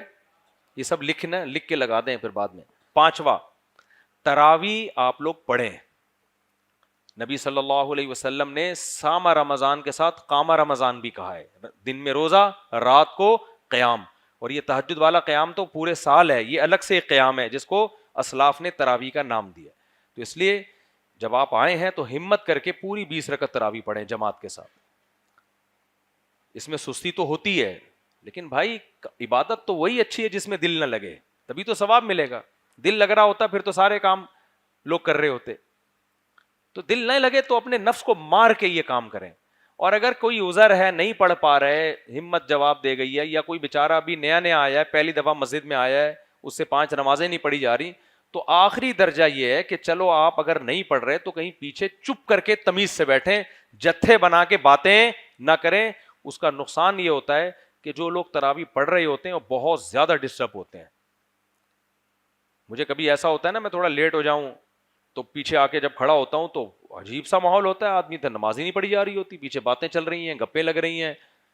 بھائی اگر آپ اول تو پڑھ کیوں نہیں رہے تراویح, یہاں کیا کرنے کے لیے آئے ہو؟ ہمیں یاد ہے ہم جب عمرے کے لیے گئے نا تو ہمارے استاذ نے جیسی حرم میں ابھی آئے, تھکے ہوئے ہیں, فوراً جماعت کھڑی تو نماز کے لیے جانے لگے. تو کسی نے بولا کہ حضرت ابھی تو ہم آئے ہیں, ابھی ایک دم چلے جائیں. انہوں نے کہا یہ کرنے کیا آئے ہیں ہم یہاں پہ, نمازیں پڑھنی تو آئے ہیں, وہی نہ پڑھیں تو کیا فائدہ, وہی جماعتیں اگر چھوٹ جائیں تو فائدہ کیا یہاں آنے کا. تو آپ لوگ یہاں کس سلسلے میں آئے ہیں پہلے مجھے بتا دیں, ٹھیک ہے نا. تو نمازیں پڑھنے ہی تو آئے ہیں, تو تراویح بھی اگر نہیں پڑھیں گے تو کیا فائدہ. اور لیلۃ القدر کی تراویحاں, لیلۃ القدر میں تو تہجد بھی ہے, تراویح بھی ہے, تو وہ عشاء کے وقت سے ہی شروع ہو جاتی ہے لیلۃ القدر. تو تراویح پڑھیں پوری پراپر, صفوں میں آگے بڑھ چڑھ. پیچھے جو کھڑا ہوتا ہے نا اس کے دل میں چور ہوتا ہے, وہ کہہ رہا ہوتا ہے کہ ذرا دیکھتے ہیں اگر تھوڑا سا تھکاوٹ ہوئی تو پیچھے ہی سے ہی کھسک جائیں گے, یا ادھر بیٹھ کے گپ شپ لگا لیں گے, اور پھر جب رکوع میں جانے لگے گا تو آ جائیں گے. یہ پروگرام پیچھے چل رہا ہوتا ہے. پھر بھی ہم چونکہ اللہ نے فرض نہیں کیا تراویح کو, تو ہم بھی فرض نہیں کر رہے ہیں کہ آپ کو گن پوائنٹ پہ تراویح پڑھوائیں ہم. لیکن اگر آپ نے نہیں پڑھنی ہے تو کم از کم آپ کو پیچھے بیٹھ کے گپ شپ کرنے کی اجازت نہیں ہے. ایسی صورت میں آپ جا کے کہیں چپکے سے پیچھے لیٹ جائیں, یا چپ کر کے کہیں کونے میں بیٹھ جائیں. جب گپوں والا کوئی نہیں ملے گا تو خود ہی دل کرے گا کہ یار جا کے پڑھ ہی لو, لیکن پیچھے بیٹھ کے جتھے بنا کے باتیں بولو نہیں کریں. کتنے نمبر ہو گئے؟ 5 نمبر ہو گئے. اب چھٹا نمبر یہ ہے کہ کسی, وہ تو پھر انتظامیہ بھی بتا دے گی کچھ انتظام سے متعلق باتیں. چھٹا نمبر یہ ہے کہ آپ نے ابھی سے اپنے کوئی معمول بنا لیے نا, کوئی ترتیب بنا لی, ڈائری میں لکھ لی, تو آپ کے 10 دن اچھے گزر جائیں گے. ورنہ سوچنے میں ہی گزر جائیں گے کہ میں نے کرنا کیا ہے یہاں کی. آپ سوچتے رہو گے کیا کروں, 2 دن گزریں گے, 3 دن گزریں گے, آدمی کے پاس تہجد پڑھوں, کتنی رکعتیں پڑھوں, تسبیح پڑھوں, کیا کون سی پڑھوں. سوچتے میں عید کا چاند 28 کو ہی نظر آ جاتا ہے ویسے تو ہمارے یہاں الحمدللہ. تو آپ نے ایک معمول بنانا ہے. آپ نہیں بناتے تو میں ایک لمسم چھوٹا سا معمول آپ کو بنا کے دے دیتا ہوں. دیکھو, صبح آپ سب نے ہمت کر کے کم سے کم 10 دفعہ تیسرا کلمہ یا چوتھے, 10 دفعہ کہہ رہا ہوں, 100 دفعہ تیسرے یا چوتھے کلمے کا ورد کرنا ہے, صبح بھی اور شام بھی. ایک تسبیح لے لیں یا ڈیجیٹل تسبیح لے لیں یا وہ والی تسبیح. 10 دفعہ درود شریف, 10 دفعہ استغفار, درود شریف پڑھنا ہے 10 دفعہ نبی کے احسانات کو سوچ کے, اور 10 دفعہ استغفار اپنے گناہوں کو یاد کر کے, اور پھر 100 دفعہ تیسرا کلمہ یا چوتھا کلمہ. تیسرا کلمہ سبحان اللہ والحمد للہ ولا الہ الا اللہ واللہ اکبر, اور چوتھا کلمہ لا الہ الا اللہ وحدہ لا شریک لہ لہ الملک ولہ الحمد یحیی ویمیت وہو حی لا یموت وہو علی کل شیء قدیر. سمجھ رہے ہو؟ تو جو آپ کو آسان لگے وہ, اور ترجمہ مفہوم سوچ کے, اس کا زیادہ دل پہ اثر ہوتا ہے. 100 دفعہ یہ تسبیح صبح پڑھ لی, تبلیغ والے تو بتاتے ہیں 100 دفعہ درود, 100 دفعہ استغفار, بہتر تو وہی ہے, لیکن میں تو بہت ہلکا پیکج بتا رہا ہوں نا, بالکل آخری درجے کا. باقی آپ اس میں غریبی میں بڑھائیں تو بہت اچھی بات ہے. تو کیونکہ ہر طرح کے لوگ آتے ہیں نا, کچھ ہلکے کچھ بھاری, تو سب سے آسان ترین پیکج بتا رہا ہوں میں. 100 دفعہ یہ عمل صبح کر لیا اور 100 دفعہ شام. اب شام میں عصر کے بعد کریں, مغرب کے بعد کریں, وہ آپ کی مرضی ہے. ایک عمل تو یہ ہو گیا. دوسرا, روزانہ کم سے کم آدھا گھنٹہ تلاوت. کم سے کم کتنی دیر؟ اچھا, یہ آپ نے نیت یہ کرنی ہے کہ میں 10 دن تک اپنے آپ کو اس معمول کا عادی بنا رہا ہوں تاکہ پوری زندگی یہ عمل کروں. میں آپ کو پیکج وہ دے رہا ہوں جو آپ اعتکاف کے بعد بھی کر سکتے ہو. اس نیت سے نہیں کرنا کہ ہم اعتکاف میں, اس نیت سے کہ اس 10 دن میں ہم نے اس معمول کی پوری زندگی کے لیے عادت ڈال لی ہے. تو یہ تسبیح ہو گئی. اور روزانہ آدھا گھنٹہ اس لیے کہہ رہا ہوں, کسی کی اسپیڈ تیز ہوتی ہے, کسی کی آہستہ ہوتی ہے, تو کوئی ہو سکتا ہے آدھے گھنٹے میں 1 پاؤ پارا پڑے, کوئی ہو سکتا ہے آدھے گھنٹے میں آدھا پڑے. آدھا گھنٹہ نہیں ہوتا 20 منٹ کر لو پوری زندگی معمول کی نیت سے. تو یہ روزانہ آپ نے کیا کرنی ہے بھائی, تلاوت کرنی ہے. تیسرا کام, 24 گھنٹے میں 1 دفعہ تسلی سے دعا مانگنی ہے, خوب تسلی سے, اپنے لیے, والدین کے لیے, اپنے ملک کے لیے, سسٹم کے لیے, اور جو کچھ بھی فلسطین کے مسلمانوں کے لیے خاص طور پر, اپنی آخرت کے لیے, دنیا کے لیے, اپنے کاروبار کے لیے, اپنی صحت کے لیے, اپنے بہنوں کے لیے, اپنے بھائیوں کے لیے, اپنے استاذوں کے لیے, قبر کے لیے, قبر کے عذاب سے حفاظت, میدان حشر سے حفاظت, جہنم کی آگ سے حفاظت, جنت الفردوس کا اللہ وارث بنا دے. تو یہ جتنی بھی آپ کے دل میں تمنائیں ہیں, کم سے کم 1 دفعہ تسلی سے کیا کرنا ہے. اس میں آپ کا دل لگے گا نہیں, بھاڑ میں جائے دل کی ایسی کی تیسی, آپ نے کام کرنا ہے. ہم غلام ہیں, غلام کا کام ہوتا ہے آرڈر کو پورا کرنا. ہوتا پتہ ہے کہ جب آپ دعا مانگو گے شیطان کے دل تو لگ ہی نہیں رہا, ابے چھوڑ دل ول کو, عادت ڈالو. ابن سیرین, محمد ابن سیرین ایک بہت بڑے تابعی گزرے ہیں, وہ کہتے ہیں میں نے 20 سال تہجد پڑھی ہے نفس پہ جبر کر کے عادت ڈالنے کے لیے, دل نہیں لگتا تھا. کہ 20 سال کے بعد میرا تہجد میں دل لگنا شروع ہوا ہے اور مزہ آنا شروع ہوا تہجد میں. تو ہم چاہتے ہیں کہ پہلے دن سے نا ایک دم امام مہدی کے لشکر میں شامل ہو جائیں ہم, ایک دم یوں. ایسا نہیں ہوتا بھائی. آپ کا کام ہے دعا مانگو. تو 24 گھنٹے میں 1 دفعہ کیا کرنا ہے, تسلی سے, اور اس کے لیے بہتر وقت ہے تہجد کے بعد. تو کم سے کم تہجد کی 8 رکعتیں, رمضان میں 8 پڑھ لو, رمضان کے بعد جب گھر جاؤ گے تو پھر بے شک 4 پڑھ لیا کرو ڈیلی. کم سے کم نبی سے 4 رکعتیں بھی ثابت ہے, کچھ بھی نہیں تو 2 رکعتیں بھی پڑھ لو یار. تو 4 رکعتوں کا زندگی بھر کے لیے کوشش کرو, معمول بنا لو. اللہ توفیق دے تو پھر 8 پہ آ جانا. لیکن اعتکاف میں آپ کے پاس ٹائم زیادہ ہے تو کم سے کم تراویح آپ نے 20 پڑھ لی, اور آخر میں تہجد رات کے آخری حصے میں کتنی پڑھ لی, 8, اور اس کے بعد لمبی دعا مانگ لی. اگر اس کے بعد ٹائم نہیں ہے تو دن میں کوئی ایک ٹائم متعین کر لو, سمجھتے ہو کہ نہیں سمجھتے ہو. اور ایک آخری بات, اشراق پڑھ لو تو اور زیادہ اچھا ہے, لیکن بعض لوگ رات کو جاگے ہوئے ہوتے ہیں, نیند کا بہت غلبہ ہوتا ہے, فجر کے بعد لمبے ہو جاتے ہیں وہ جا کے. تو بہتر تو یہ کہ اشراق بھی پڑھ لو آپ, اور مغرب کے بعد 6 رکعتیں بھی پڑھ لو, وہ بھی سنت ہے. تو لیکن یہ تو ہے نا, یہ والا جو معمول تو میں کہہ رہا ہوں یہ پورے سال آپ کر سکتے ہو جو میں نے آپ کو بتایا ہے. آخری بات یہ کہ یہ رافع اور واسع یہاں بیٹھے ہوئے ہیں, ان کو ابھی میں ہم سوچ رہے ہیں کوئی جتھوں کی شکل میں نا آپ کو ان کو آپ کا امیر بنا دیں. 200 سے 180 یا 200 کے قریب افراد ہیں. تو دن میں کوئی تجوید کی کلاس کر لیں, ٹھیک ہے نا. جن کو قرآن پڑھنا نہیں آتا تو مسجد کی انتظامیہ والے بھی کر دیں گے, یہ شہریار بھائی وغیرہ, کہ یہ سب کے نا 5-5 10-10 لڑکوں کی کلاس بنا دی جائے. آدھے سے 1 گھنٹہ ڈیلی آپ نے, یہ خود آپ لوگ طے کریں رافع واسع کے ساتھ مل کے, اور انتظامیہ بھی اس میں انوالو ہوگی انشاءاللہ, مل کے نا کوئی ایسا پیکج بنا لیں, کلاس بنا لیں 5-5 10-10 لڑکوں کی, جن میں ایک قاری ہو, ٹیچر ہو. وہ قاری ان کو علم طرح سے لے کے سورہ ناس تک ان کی تجوید ٹھیک کر دے, آدھا گھنٹہ. اور آدھا گھنٹہ جو روز مرہ کے مسائل ہوتے ہیں, نماز کے, روزے, زیادہ تر تو نماز ہی کے ہوتے ہیں, نماز کا طریقہ ہے, نماز کے مسائل ہیں.